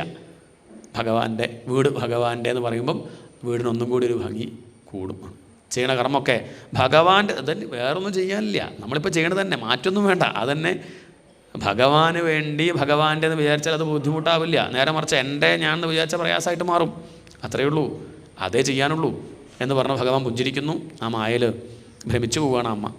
അതിനുശേഷം പിന്നെ മുത്തശ്ശൻ്റെ സ്തുതി. ഇതി ഭീത പ്രജാദ്രോഹാത്. എന്തപ്പം ആ മുത്തശ്ശൻ സ്തുതിക്കാനുണ്ടായ സന്ദർഭം? മഹാഭാരത യുദ്ധം കഴിഞ്ഞു. ഭീഷ്മർക്ക് എന്താ വിഷമം ചോദിച്ചാൽ, ഭീഷ്മർക്കല്ല, യുധിഷ്ഠിരനാണ് വിഷമം. താൻ കാരണം എത്ര പേര് മരിച്ചു, ഇയാൾ കാരണമൊന്നുമല്ല, മരിക്കേണ്ടവർ മരിച്ചു, ഇതാണ് സത്യം. പക്ഷേ ഇങ്ങനെ വിചാരിച്ചാൽ എന്ത് ചെയ്യും? ഈ ദുഃഖം അർജുനനില്ലല്ലോ, ഇത്ര ദുഃഖം ഭീമനില്ല, ശത്രുപക്ഷത്തുള്ളവർക്ക് പോലും പ്രശ്നമില്ല, ഭീഷ്മർക്ക് ഇത്ര പ്രശ്നമില്ല. പിന്നെ ഇപ്പം എന്താ ചോദിച്ചാൽ യുധിഷ്ഠിരൻ്റെ കുഴപ്പമാണത്. നമുക്കുണ്ട് അങ്ങനെ ഒരു പ്രശ്നം, ഒരു സാത്വിക അഹങ്കാരം. എന്നാലും ഞാൻ കാരണമല്ലേ, ഞാനിങ്ങനെ അർത്ഥം പറയുമ്പോൾ നിങ്ങൾക്കൊക്കെ ക്ഷീണാവുണ്ടല്ലോ. എന്ന് പറഞ്ഞാൽ പറ്റുമോ? അതെൻ്റെ ജോലിയാണ്, എൻ്റെ ധർമ്മം. നിങ്ങൾക്ക് ക്ഷീണാവുണ്ടോ ഇല്ല ഉള്ളതല്ല, എനിക്കും നല്ല ക്ഷീണമുണ്ട്. പക്ഷെ എന്നാലും അത് ധർമ്മമാണെന്നുള്ളതാണ്, അതെൻ്റെ ഇപ്പോഴത്തെ ജോലിയാണ്, ഞാൻ ചെയ്യേണ്ടതാണത്, അത് ചെയ്യുന്നു. അങ്ങനെ വിചാരിച്ചാൽ അത് സാത്വിക അഹങ്കാരമാണ്. വിഷമാവുണ്ട്, ഞാൻ നല്ലത് ചെയ്യുമ്പോഴും അതിലും വിഷമിക്കുക. തൻ്റെ ഡ്യൂട്ടി താൻ ചെയ്യുമ്പോൾ അത് പലർക്കും ഉപദ്രവമാവുണ്ടെന്ന് കരുതിയിട്ട് ഒഴിവാക്കുക. ക്ഷത്രിയൻ്റെ ധർമ്മമാണ് ആ യുദ്ധം ചെയ്യേണ്ട സമയത്ത് യുദ്ധം ചെയ്യണ്ടേ. പട്ടാളക്കാരനായിട്ട് അവിടെ ഇന്ത്യൻ പട്ടാളമാണ്, പാകിസ്ഥാൻകാരൻ നുഴഞ്ഞു കയറുമ്പോൾ വെടിവെക്കണ്ടേ? അവിടെ എത്തുമ്പോൾ അയ്യോ ഞാൻ വെടിവെച്ചാൽ അയാളുടെ ഭാര്യ വിധവയാവില്ലേ? ആരുടെ? അവിടെ ഇരുന്ന് അത് ആലോചിച്ചിരുന്നാൽ അയാൾ നമ്മളെ വയ്ക്കും. അത് നോക്കണ്ട, ആ പണി ഏൽപ്പിച്ച് അത് ചെയ്യണം. അല്ലെങ്കിൽ പറ്റില്ല, പറയാം ആ പണിക്ക് വയ്യട്ടേക്ക് പട്ടാളൊന്നും വയ്യ, ഞാൻ ഭാഗവതം വായിച്ചിരുന്നോളാം എന്ന് പറഞ്ഞാൽ മതി. അതാണ് വേണ്ടത്. അവന് വേണ്ട ധർമ്മം ചെയ്യാണ്ടിരിക്കാൻ പറ്റുമോ? പക്ഷേ അത് കഴിഞ്ഞിട്ട് പിന്നെ പശ്ചാത്തപിക്കുക. എപ്പോഴും ദുഃഖിക്കാനാണ് യുധിഷ്ഠിരൻ്റെ വിധി ആണ്. അതങ്ങനെ ഒരു ചിലരങ്ങനെ ഉണ്ടാവും. ഇപ്പോഴൊക്കെ സൗഭാഗ്യം ഉണ്ടെങ്കിലും പണ്ടത്തെ ദുഃഖം ആലോചിച്ച് വിഷമിക്കാറില്ലേ? ഇപ്പോൾ രാജ്യം ഭരിക്കുക ആര്? ധർമ്മപുത്രർ. സ്വസ്ഥമായിട്ട് ഭരിക്കുന്നു വിചാരിച്ചാൽ പോരാ, അതില്ല. പണ്ട് ഞാൻ ചില അങ്ങനെയല്ലേ, ചില മുത്തശ്ശിമാരൊക്കെ ഉണ്ട്, പണ്ടേക്ക് കുട്ടിക്കാലത്ത് കോളേജിൽ പോകാൻ ചെരുപ്പില്ലായിരുന്നു തിരുമേനി, പണ്ട് 1986. ഇത് ഇപ്പം പറയണത് ഇതിനെ കഴിഞ്ഞില്ലേ ഇതാണ്. ഇപ്പം ചെരുപ്പുണ്ടല്ലോ, ഇപ്പോൾ എത്ര ജോഡി ചെരുപ്പുണ്ട്? 36 ജോഡി ചെരുപ്പ് വീട്ടിലുണ്ട്. ഈ പഴയ കാര്യം പറയണത് എന്തിനാ? ഇപ്പോൾ ദുഃഖിക്കണത് എന്തിനാണ്? അന്ന് ഊണ് കഴിക്കാൻ വകല്ലായിരുന്നു, വേണ്ട ഇപ്പം ഉണ്ടല്ലോ.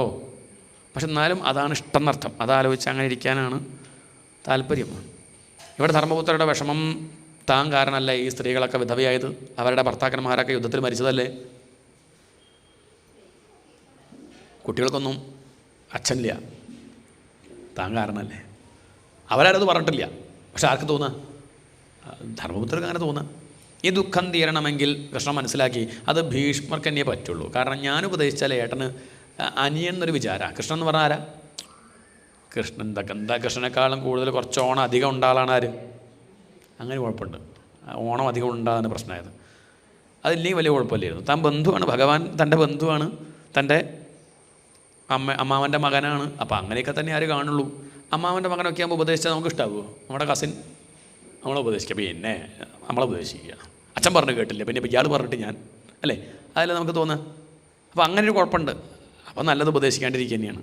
ഭഗവാൻ അർജുനനെ ഉപദേശിച്ചിട്ടില്ലല്ലോ. അർജുനൻ ചോദിക്കാണ്ട ഭഗവാൻ ഒരു ഉപദേശവും ഭഗവാൻ കൊടുത്തിട്ടില്ല. അവസാന യുദ്ധകാലത്തിൽ വെച്ച് അർജുനൻ കാൽക്കൽ കൊണ്ട് പറയണത് ഞാൻ അങ്ങയുടെ ശിഷ്യനാണേ. എന്താ അർജുന? ശിഷ്യനാണേ. എന്നാൽ ഞാൻ ഗുരുവാണ്, അത്രയേ ഉള്ളൂ. അതുവരെ അല്ലെങ്കിൽ ഡ്രൈവർ, അല്ലെങ്കിൽ ദൂതൻ, അല്ലെങ്കിൽ മന്ത്രി, കൂട്ടുകാരൻ, അത്രയേ ഉള്ളൂ. സ്വയം താൻ ശിഷ്യനാണെന്ന് പറഞ്ഞാൽ ഭഗവാൻ ആ ഡ്രൈവറുടെ സീറ്റിൽ നിന്ന് ഗുരുവിൻ്റെ സീറ്റിലേക്ക് അങ്ങോട്ട് മാറിയിരുന്നു, അത്രയേ ഉള്ളൂ. ശിഷ്യസ്തേഹം, ഞാൻ അങ്ങയുടെ ശിഷ്യനാണ്, എന്നെ നേരെയാക്കണേ, എനിക്ക് അങ്ങല്ലാണ്ട് വേറൊരാളില്ല എന്ന് പറഞ്ഞ് തൊഴുത് നമസ്കരിച്ചപ്പോഴാണ് ഭഗവാൻ ഉപദേശിക്കുന്നത്. ഏതായാലും ഇവിടെ വേണ്ട, അത് ഏട്ടൻ്റെ വിഷമം മാറ്റാൻ ഏറ്റവും നല്ലത് ധർമ്മപുത്രർ എങ്ങോട്ട് പോകുന്നത്? ആ ഭീഷ്മരുടെ അടുത്തേക്ക് പോകുന്നത് തന്നെയാണ് നല്ലത്. കാരണം ശത്രുപക്ഷത്തുള്ള ആളാണ് ഭീഷ്മർ. ഏറ്റവും വലിയ വിഷമം ഭീഷ്മരെ തല്ലിപ്പോയല്ലോ ഉള്ളതാണ്. ഭീഷ്മരെന്നെ പറഞ്ഞാൽ മതി, എന്ത് ഒരു കുഴപ്പമില്ല, എനിക്ക് കിട്ടേണ്ടതാ. അല്ലേ, നമുക്കിപ്പോൾ ഒരാളെ തല്ലിപ്പോയി നമുക്കാകെ വിഷമമായിട്ടിരിക്കുകയാണ്. തല്ല് കിട്ടേണ്ടത് തന്നെ അയാൾക്ക്, അത് വേറെ വിഷയം. പക്ഷെ നമുക്ക് ഇങ്ങോട്ട് തല്ലിക്കഴിഞ്ഞപ്പോഴേ എന്തൊക്കെ പറഞ്ഞാൽ കുറച്ച് വേണ്ടില്ലായിരുന്നു അല്ലേ? രാത്രി ഉറക്കം വരുന്നില്ല, തിരിഞ്ഞും പറഞ്ഞ് കിടക്കുകയാണ്. പിറ്റേന്ന് അയാളെ പോയി കാണാൻ ഒരു മടിയുണ്ട്. എന്നാലും അങ്ങനെ മടിച്ച് പോയി നമ്മൾ അയാളെ കാണുമ്പം അയാൾ പറയണത് നന്നായി ഇന്നലെ കിട്ടിയത്. ആശ്വാസാവില്ലേ? നമ്മുടെ കൂടെയുള്ളവർ പറഞ്ഞിട്ട് കാര്യമില്ല, തിരുമേനി അയാൾ അടിച്ചത് വളരെ നന്നായി, അത് പറഞ്ഞിട്ട് കാര്യമില്ല. അയാൾ പറയണത് കിട്ടിയത് തെറ്റില്ല, ഒരു കുഴപ്പമില്ല, അതാ പറയേണ്ടത്. അതുകൊണ്ട് അപ്പം മാത്രമേ ധർമ്മിഷ്ഠന്മാരുടെ ദുഃഖം നീങ്ങുള്ളൂ എന്ന് മനസ്സിലാക്കിയ ഭഗവാൻ ധർമ്മപുത്രനെയും കൊണ്ട് ഭീഷ്മരുടെ അടുത്തേക്ക് പോവുകയാണ്. നമ്മുടെ മുത്തച്ഛൻ കിടപ്പിലല്ലേ, പോയി കാണണ്ടേ എന്നൊക്കെ പറഞ്ഞ ഭഗവാൻ ആ പാണ്ഡവരെയും കൂട്ടി ശരശയിൽ കിടക്കുന്ന ഭീഷ്മരെ കാണാനായിട്ട് പോണു. ദൂരത്ത് വെച്ച് ഭീഷ്മർ ആ ശരശയ്യ കിടക്കുന്ന സമയത്ത് ഭഗവാനും പാണ്ഡവരും വരുന്നത് കാണുകയാണ്. അഹോ കഷ്ടം, അഹോ അന്യായം, ഇത് ശരിയാണോ പാണ്ഡവരെ, കൃഷ്ണൻ കൂടെ, എന്നിട്ടും ദുഃഖം ഒഴിഞ്ഞ സമയം നിങ്ങൾക്കില്ല. ഇതാണ് അത്ഭുതം. ഒപ്പം ഭഗവാൻ ഉണ്ടായിട്ടും എപ്പോഴും പ്രശ്നം. എന്താ പ്രശ്നത്തിന് കാരണം എന്ന് പറയട്ടെ. ഭഗവാൻ ഒപ്പം ഉണ്ടായിട്ട് കാര്യമില്ല പാണ്ഡവരെ. ഭഗവാന്റെ മഹിമ അറിഞ്ഞാൽ മാത്രമേ ദുഃഖം നീങ്ങുള്ളൂ. ഭാഗവതം അങ്ങനെ ഒപ്പം ഉണ്ടായിട്ട് കാര്യമില്ല. അത് തുറന്നു നോക്കി വായിച്ചാൽ മാത്രമേ ദുഃഖം, അല്ലേ?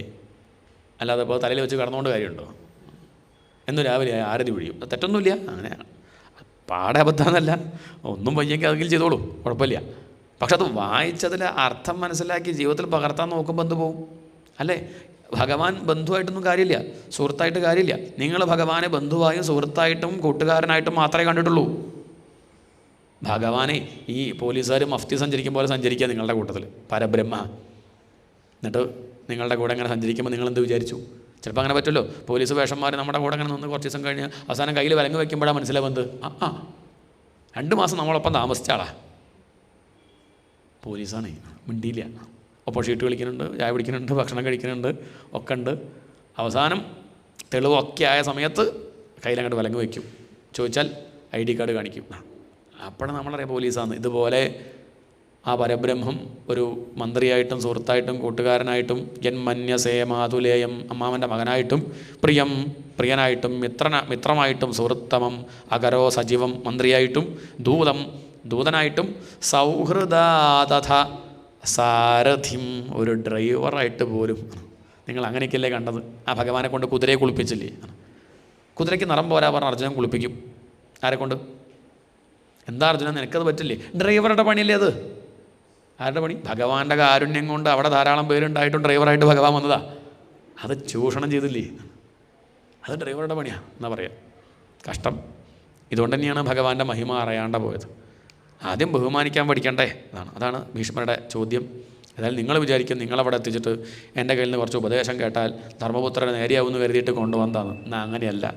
ഞാൻ ശരശയ്യയെ കിടക്കുക, എനിക്ക് നടന്നു പോയി ഭഗവാനെ കണ്ട് നമസ്കരിക്കാൻ സാധിക്കില്ല എന്നറിയണ ഭഗവാൻ കിടപ്പിലായ എന്നെ ഒന്ന് എനിക്ക് ഭഗവാനെ കണ്ട് കണ്ണടക്കണം എന്നുള്ള ആഗ്രഹം ഭഗവാൻ മനസ്സിലാക്കി എന്നെ അനുഗ്രഹിക്കാൻ വേണ്ടി ഇങ്ങോട്ട് എഴുന്നള്ളിയതാ. അല്ലേ ഭഗവാനെ? അതെ മുത്തശ്ശ ഭഗവാൻ. ഞാൻ ആ കൃഷ്ണനെ പ്രതീക്ഷിച്ചിരിക്കുകയായിരുന്നു. സ്വച്ഛന്ത മൃത്യുവാണ്, എപ്പോൾ വേണമെങ്കിലും മരിക്കാം. ആ വരം കിട്ടിയിട്ടുണ്ട് അച്ഛൻ്റെ കയ്യിൽ നിന്ന്. എന്നാൽ മരിച്ചൂടെ ചോദിച്ചാൽ മരിക്കാൻ തയ്യാറല്ല. ആരെ കാണണം? ഭഗവാനെ കണ്ടിട്ടേ പോകുള്ളൂ. ആ ഒരു വാശിയാണ്. വാശിയുടെ കാര്യത്തിൽ ഭീഷ്മരെ തോൽപ്പിക്കാൻ ആർക്കും പറ്റില്ല. അജ്ജാതി വാശിയാണ് ആർക്ക്? ഭീഷ്മർക്ക്. ഭഗവാനെ കണ്ടിട്ടേ പോവുള്ളൂ. ചോരങ്ങനെ ഒലിക്കുകയാണ്, നല്ല വേദന ഉണ്ട്, എന്നിട്ടും ഭഗവാനെ കണ്ടിട്ടേ പോവുള്ളൂ. ആ വേദനയൊക്കെ ഇല്ലാണ്ടിയാക്കാനുള്ള തപശക്തി ഉണ്ട്, എന്നിട്ടും തപശക്തി കൊണ്ട് അദ്ദേഹം വേദന ഇല്ലാണ്ടിയാക്കണില്ല. കാരണം എന്താ? കുറച്ച് പോട്ടെ ചോര. ആ ദുര്യോധനൻ്റെ ഊണ് വെച്ചുണ്ടായ ചോരയല്ലേ, അതങ്ങോട്ട് പോട്ടെ. അങ്ങനെ ഇരിക്കുകയാണ് ആ ഭീഷ്മർ. ഇപ്പം ഭഗവാനെ കണ്ടു, സന്തോഷമായി. അവിടെ വെച്ച് ഭഗവാൻ പറഞ്ഞു തത്വങ്ങളൊക്കെ ഉപദേശിക്കണമെന്ന്. അവിടെ വെച്ച് ദാനധർമ്മം, മോക്ഷധർമ്മം, രാജധർമ്മം, സ്ത്രീധർമ്മം ഒക്കെ പറഞ്ഞു. ഇനിയൊക്കെ മറന്നുപോയി. എന്താണെന്ന് നിശ്ചയില്ല, നേരെയാവണമെന്ന് ആഗ്രഹമുണ്ട്. അങ്ങനെയുള്ള സമയത്ത് എന്താ ജപിക്കേണ്ടത്? കിം ജപൻ മുച്യതേ ജന്തു. അങ്ങനെയാണെങ്കിൽ വിശ്വം വിഷ്ണുർവഷട്കാരോ ഭൂതഭവ്യഭവത് പ്രഭു ഭൂതകൃത്ഭൂതഭൃദ്ഭാവോ ഭൂതാത്മാ ഭൂതഭാവന ഭൂതാത്മാ പരമാത്മാ ച മുക്താനാം പരമാഗതി. ഇനി ഒന്നുമില്ലെങ്കിൽ ഇത് ജപിച്ചാൽ തന്നെ ഇനി ആൾക്ക് ജപിക്കാൻ വയ്യ, എന്നൊരാൾ ജപിച്ചു കൊടുക്കുക, അത് കേൾക്കട്ടെ.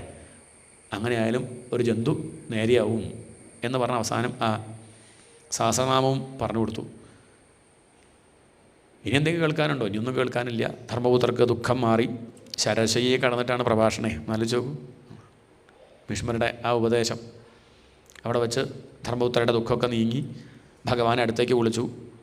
ഞാൻ അങ്ങേ ഒന്ന് കാണട്ടെ, അങ്ങൻ്റെ തലയുടെ പിന്നിൽ വന്നൊന്നും എനിക്ക് കാണില്ല, അങ്ങൻ്റെ മുന്നിലേക്ക് വന്ന് നിൽക്കൂ എന്ന് പറഞ്ഞപ്പോൾ ഭഗവാൻ വളരെ സന്തോഷത്തോടു കൂടി ഭീഷ്മരുടെ പാദത്തിലേക്ക്, ഭീഷ്മർ കാണാൻ വേണ്ടിയൊന്നുമല്ല, ഭഗവാന്റെ ആ ഭീഷ്മരുടെ പാദം തൊടാൻ വേണ്ടി ഭഗവാൻ വന്നു. ഭീഷ്മർ ഭഗവാനെ നല്ലോണം നോക്കി ആ പാദാദികേശം ഭഗവാനെ ശ്രദ്ധിച്ച് വിശുദ്ധയാ ധാരണയാ, സ്വതവേ കണ്ണടച്ചിട്ടാ പതിവ് ധ്യാനിക്കുക. അതങ്ങനെയല്ല, കണ്ണ് തുറന്നും കൊണ്ട് തന്നെ തദീക്ഷയൈവാശുഗതായുധവ്യഥ, കണ്ണ് തുറന്ന് ഭഗവാനെ നല്ലോണം കണ്ടു. കണ്ണടക്കേണ്ട കാര്യം എന്താ? നമ്മൾ ഭഗവാനെ കാണാനല്ലേ കണ്ണടയ്ക്കണത്. ഭഗവാൻ മുന്നിൽ വന്ന് നിൽക്കുമ്പോൾ കണ്ണടക്കേണ്ട കാര്യമുണ്ടോ? നല്ലോണം കണ്ട് നോക്കി ഭഗവാനെ.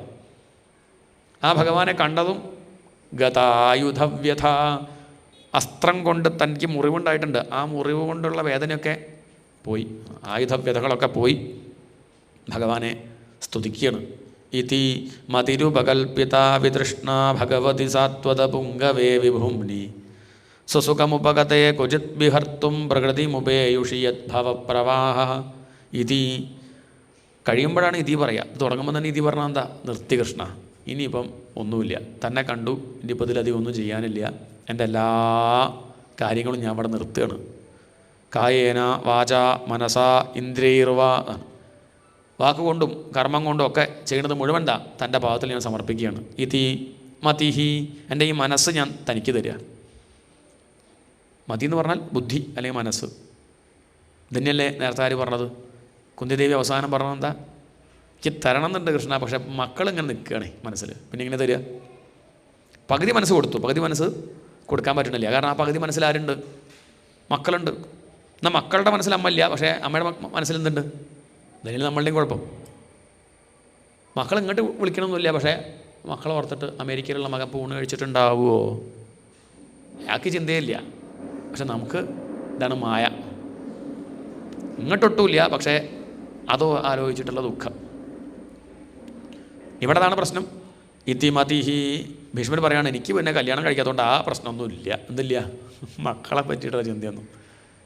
ആകെ ഉണ്ടായിരുന്നത് രാജ്യം എന്നുള്ളൊരു വിചാരം ഉണ്ടായിരുന്നു, ഭാരതം എന്നൊരു അഭിമാനം ഉണ്ടായിരുന്നു. അതും യുദ്ധം കഴിഞ്ഞപ്പം പോയി. അതുകൊണ്ട് എനിക്ക് മതി, ധൈര്യമായിട്ട് നിനക്ക് തരാം ഈ മനസ്സ്. കാരണം ഇപ്പം അതിൽ കളങ്കല്ല. വിതൃഷ്ണ, തൃഷ്ണ പറഞ്ഞ ആശ, ആഗ്രഹം. വിതൃഷ്ണ, ആഗ്രഹമില്ലാത്ത മനസ്സാണ്. ആഗ്രഹമില്ലാത്ത മനസ്സ് പറഞ്ഞാൽ ശുദ്ധമായ മനസ്സാണ്. നമ്മുടെ മനസ്സ് ശുദ്ധമായതല്ല. കാരണം എന്താ? ആഗ്രഹങ്ങളില്ലേ? ഇല്ല. എന്തെങ്കിലുമൊക്കെ ആഗ്രഹം ഉണ്ടാവില്ലേ?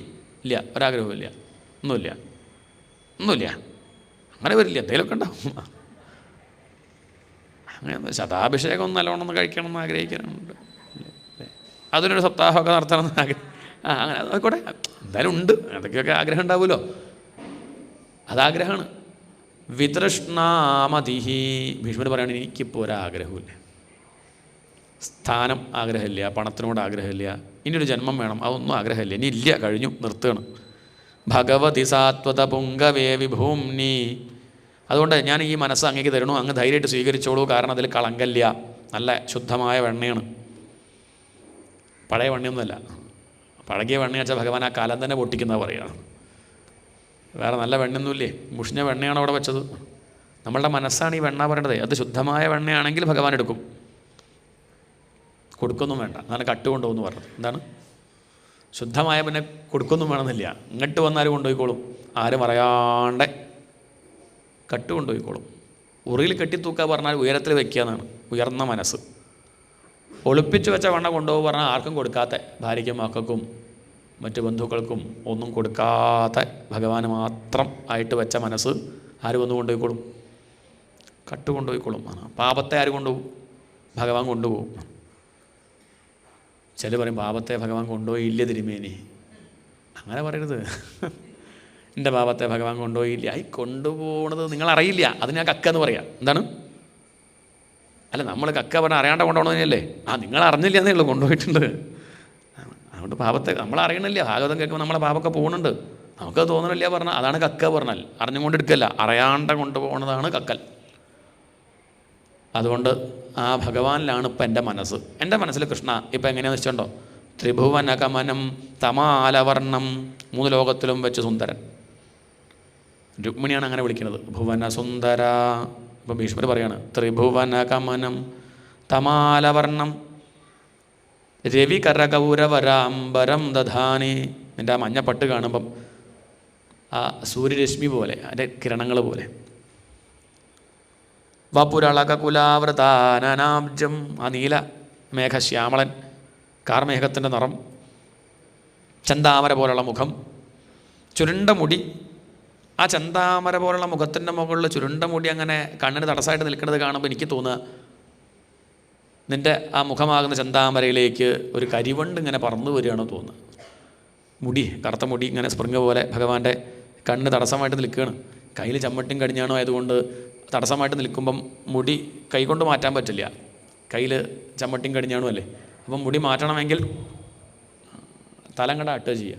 അപ്പോൾ ആ മുടി അങ്ങോട്ട് തന്നെ പോകും. അധികം നേരം നിൽക്കില്ല, അത് പിന്നെയും തിരിച്ചു വരും. വീണ്ടും മുടി അങ്ങോട്ട് മാറ്റും, വീണ്ടും തിരിച്ചു വരും. എനിക്ക് തോന്നിയത് എന്താണെന്നറിയോ? ഒരു വണ്ട് വന്ന് തേൻ കുടിച്ച് മതിയാവാണ്ട് അത് വീണ്ടും വരിക. പോയി മതി വിചാരിച്ച് പോയി, പിന്നെയും കുറച്ച് കഴിയുമ്പോൾ വീണ്ടും മതിയായില്ല, ഭാഗവതം കേട്ട് മതിയായില്ല, വീട്ടിൽ തിരക്കുണ്ട്, വീണ്ടും അങ്ങോട്ട് പോകും, അല്ലേ വീണ്ടും പോവാം, അങ്ങോട്ട് വരിക. ഇങ്ങനെ ആ തേൻ കുടിച്ച് മതിയാവാതെ വണ്ട് വീണ്ടും വരുന്നത് പോലെ. ബപുരളക കുലാവൃതാനനാബ്ജം. സത്യം പറഞ്ഞാൽ കൃഷ്ണ, ഞാൻ നിൻ്റെ ആ മുഖം നോക്കിയിരിക്കുകയായിരുന്നു. കൃഷ്ണൻ പറഞ്ഞു, വെറുതെ അല്ല മഹാഭാരതത്തിൽ അങ്ങ് തോറ്റത്. യുദ്ധം ചെയ്യണ സമയത്ത് യുദ്ധം ചെയ്യണം. അത് ശത്രുപണി നോക്കി അങ്ങനെ സൗന്ദര്യം ആസ്വദിച്ചിരുന്നാൽ പിന്നെ എങ്ങനെ ജയിക്കും കൗരവരും? ഞാൻ ശത്രുപക്ഷത്ത് നിൽക്കാൻ കാരണം എന്താണെന്നറിയോ? നീ അർജുനൻ്റെ പക്ഷത്തെന്ന് കണ്ട ഉടനെ ഞാൻ തീരുമാനിച്ചു ഞാൻ എന്നാൽ ദുര്യോധനൻ്റെ പക്ഷത്ത്. എന്താ കാരണം? എനിക്ക് നിന്നെ കാണണം. അർജുനൻ്റെ പക്ഷത്തെന്ന് വെച്ചാൽ പിന്നെ പോയി നിൽക്കേണ്ടി വരും, കൃഷ്ണനെ കാണാൻ പറ്റില്ല. ഇതിപ്പോൾ ദുര്യോധനൻ്റെ പക്ഷത്താണെങ്കിൽ ആരെ കാണാം? അർജുനൻ്റെ ഡ്രൈവറായിട്ടാണ് നീ വരുന്നത്. അപ്പോൾ ഡ്രൈവർ ആദ്യം കാണാമല്ലോ, മുന്നിലിരിക്കുന്ന ഡ്രൈവറല്ലേ. എനിക്ക് നിന്നെ കാണാലോ കരുതിയിട്ടാണ്. വപുരളക കുലാവൃതാനനാബ്ജം വിജയ സഖേ. നീ ആ വിജയൻ്റെ കൂട്ടുകാരനല്ലേ? ഏത് വിജയൻ? മുഖ്യമന്ത്രി അല്ല, മുഖ്യമന്ത്രി ഒന്നുമല്ല, അർജുനെയാണ് പറയണത്. അയാൾക്ക് വിജയം എന്തായാലും ഉണ്ടാവും, കാരണം നിന്നെ കൂട്ടുകാരനായിട്ട് കിട്ടിയില്ലേ. അതാണ് വിജയ സഖേ. ആരാ കൂട്ടുകാരൻ? കൃഷ്ണനല്ലേ കൂട്ടുകാരൻ. കൃഷ്ണൻ കൂട്ടുകാരനായിട്ടുണ്ടെങ്കിൽ വിജയൻ, അല്ലെങ്കിൽ പരാജയൻ, അത്രയേ ഉള്ളൂ. ഭഗവാൻ ഒപ്പമുണ്ട്, ഭഗവാനെ ആരാധിക്കുന്നുണ്ടെങ്കിൽ വിജയസഖേരതിരസ്തുമേ അനവദ്യ. അങ്ങനെ ആ വിജയൻ്റെ കൂട്ടുകാരൻ ആയിരിക്കുന്ന കൃഷ്ണ, ഈ മനസ്സ് നിന്നിലേക്ക് അങ്ങോട്ട് ഒഴുകട്ടെ. കുട്ടിക്കാലത്ത് പശുക്കുട്ടിയുടെ കുളമ്പടി ഏറ്റ മണ്ണ് മോഹിച്ച് കുറേ കാലം നീ നടന്നു. പ്രായമായപ്പോൾ കുതിരക്കുളമ്പടി ഏറ്റ മണ്ണ് മോഹിച്ചിട്ട് യുദ്ധക്കളത്തിലേക്ക്. നിനക്കൊരു ഭാഗത്ത് വെറുതെ ഇരുന്നൂടെ?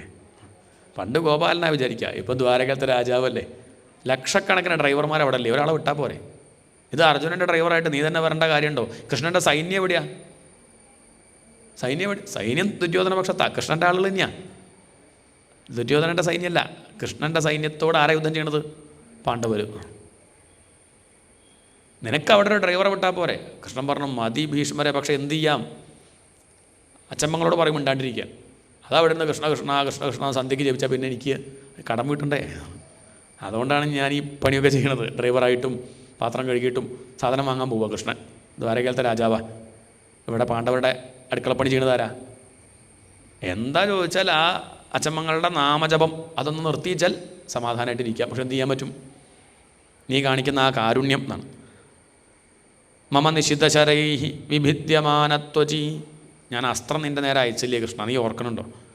കവചം അങ്ങോട്ട് പൊട്ടി, ചോരയിൽ കുളിച്ചിട്ട് കൃഷ്ണൻ വരികയാണ്.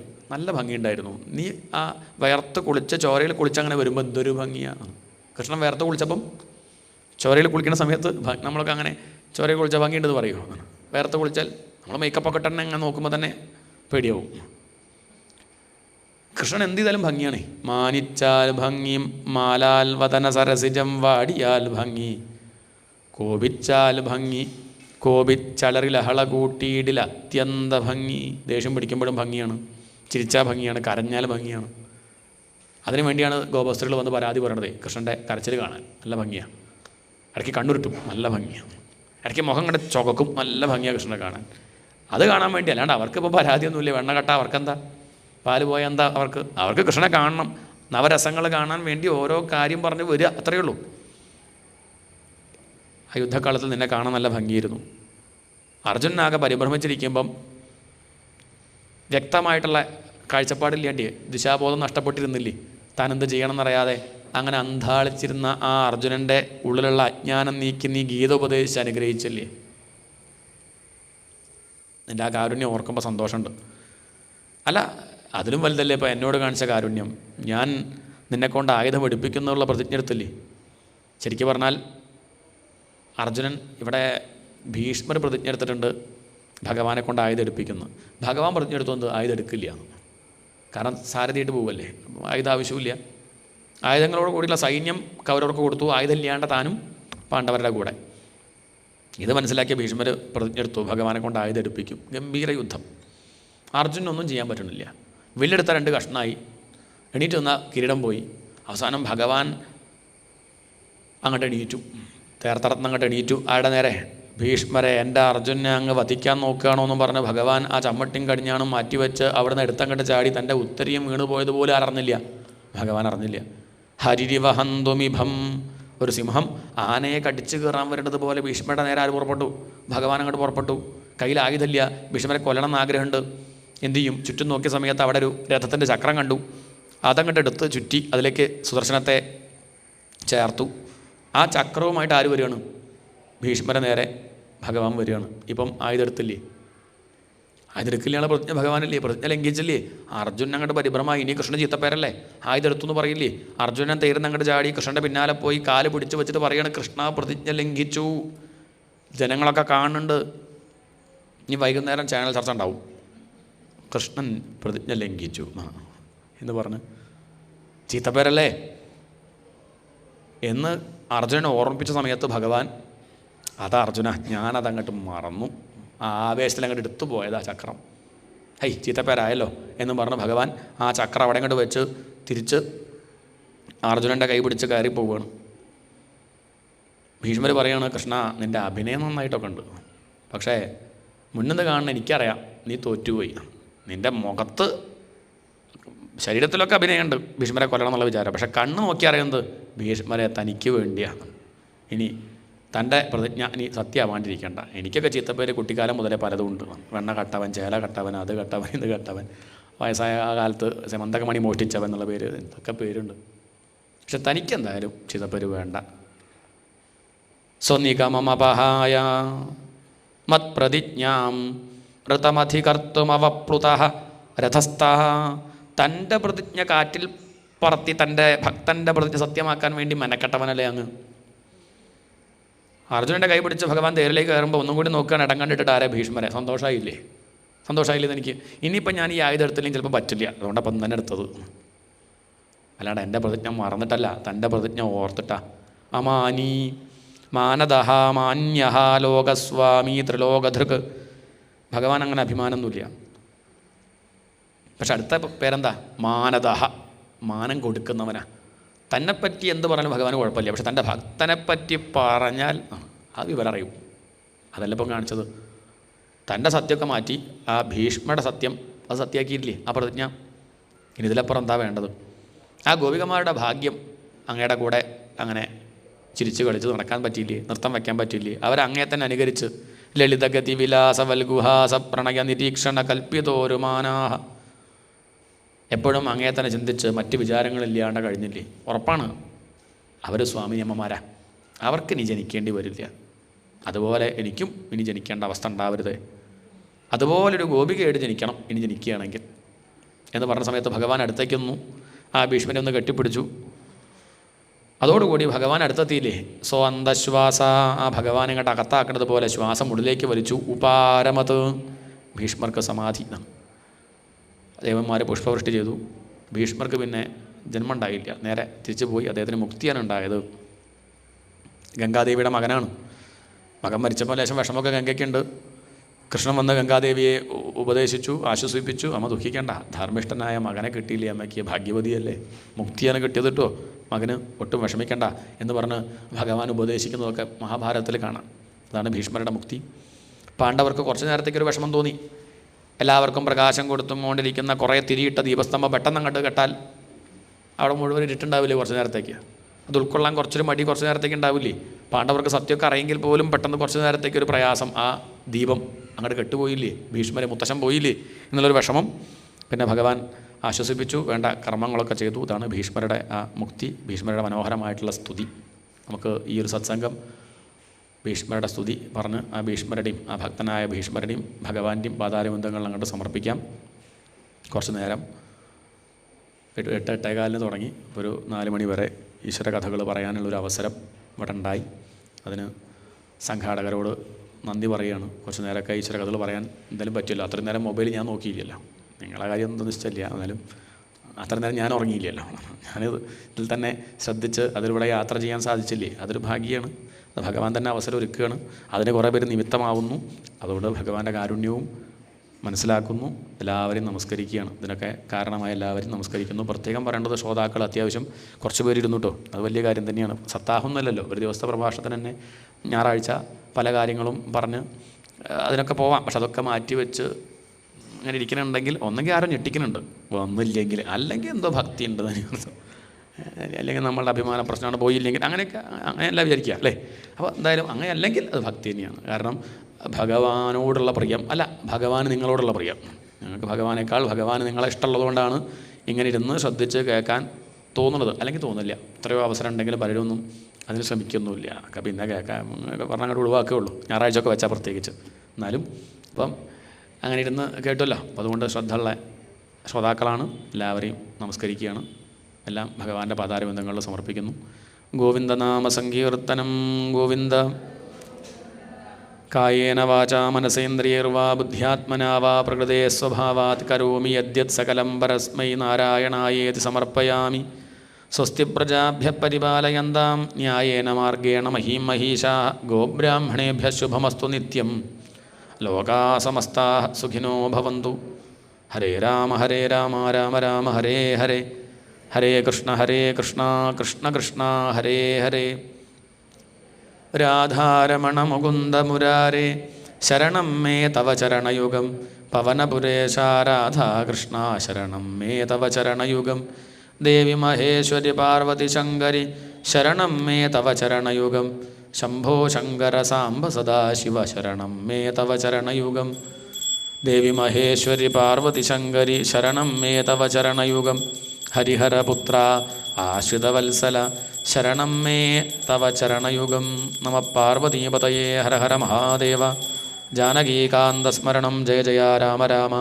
ഗോപികാജീവനസ്മരണം ഗോവിന്ദ ഗോവിന്ദ.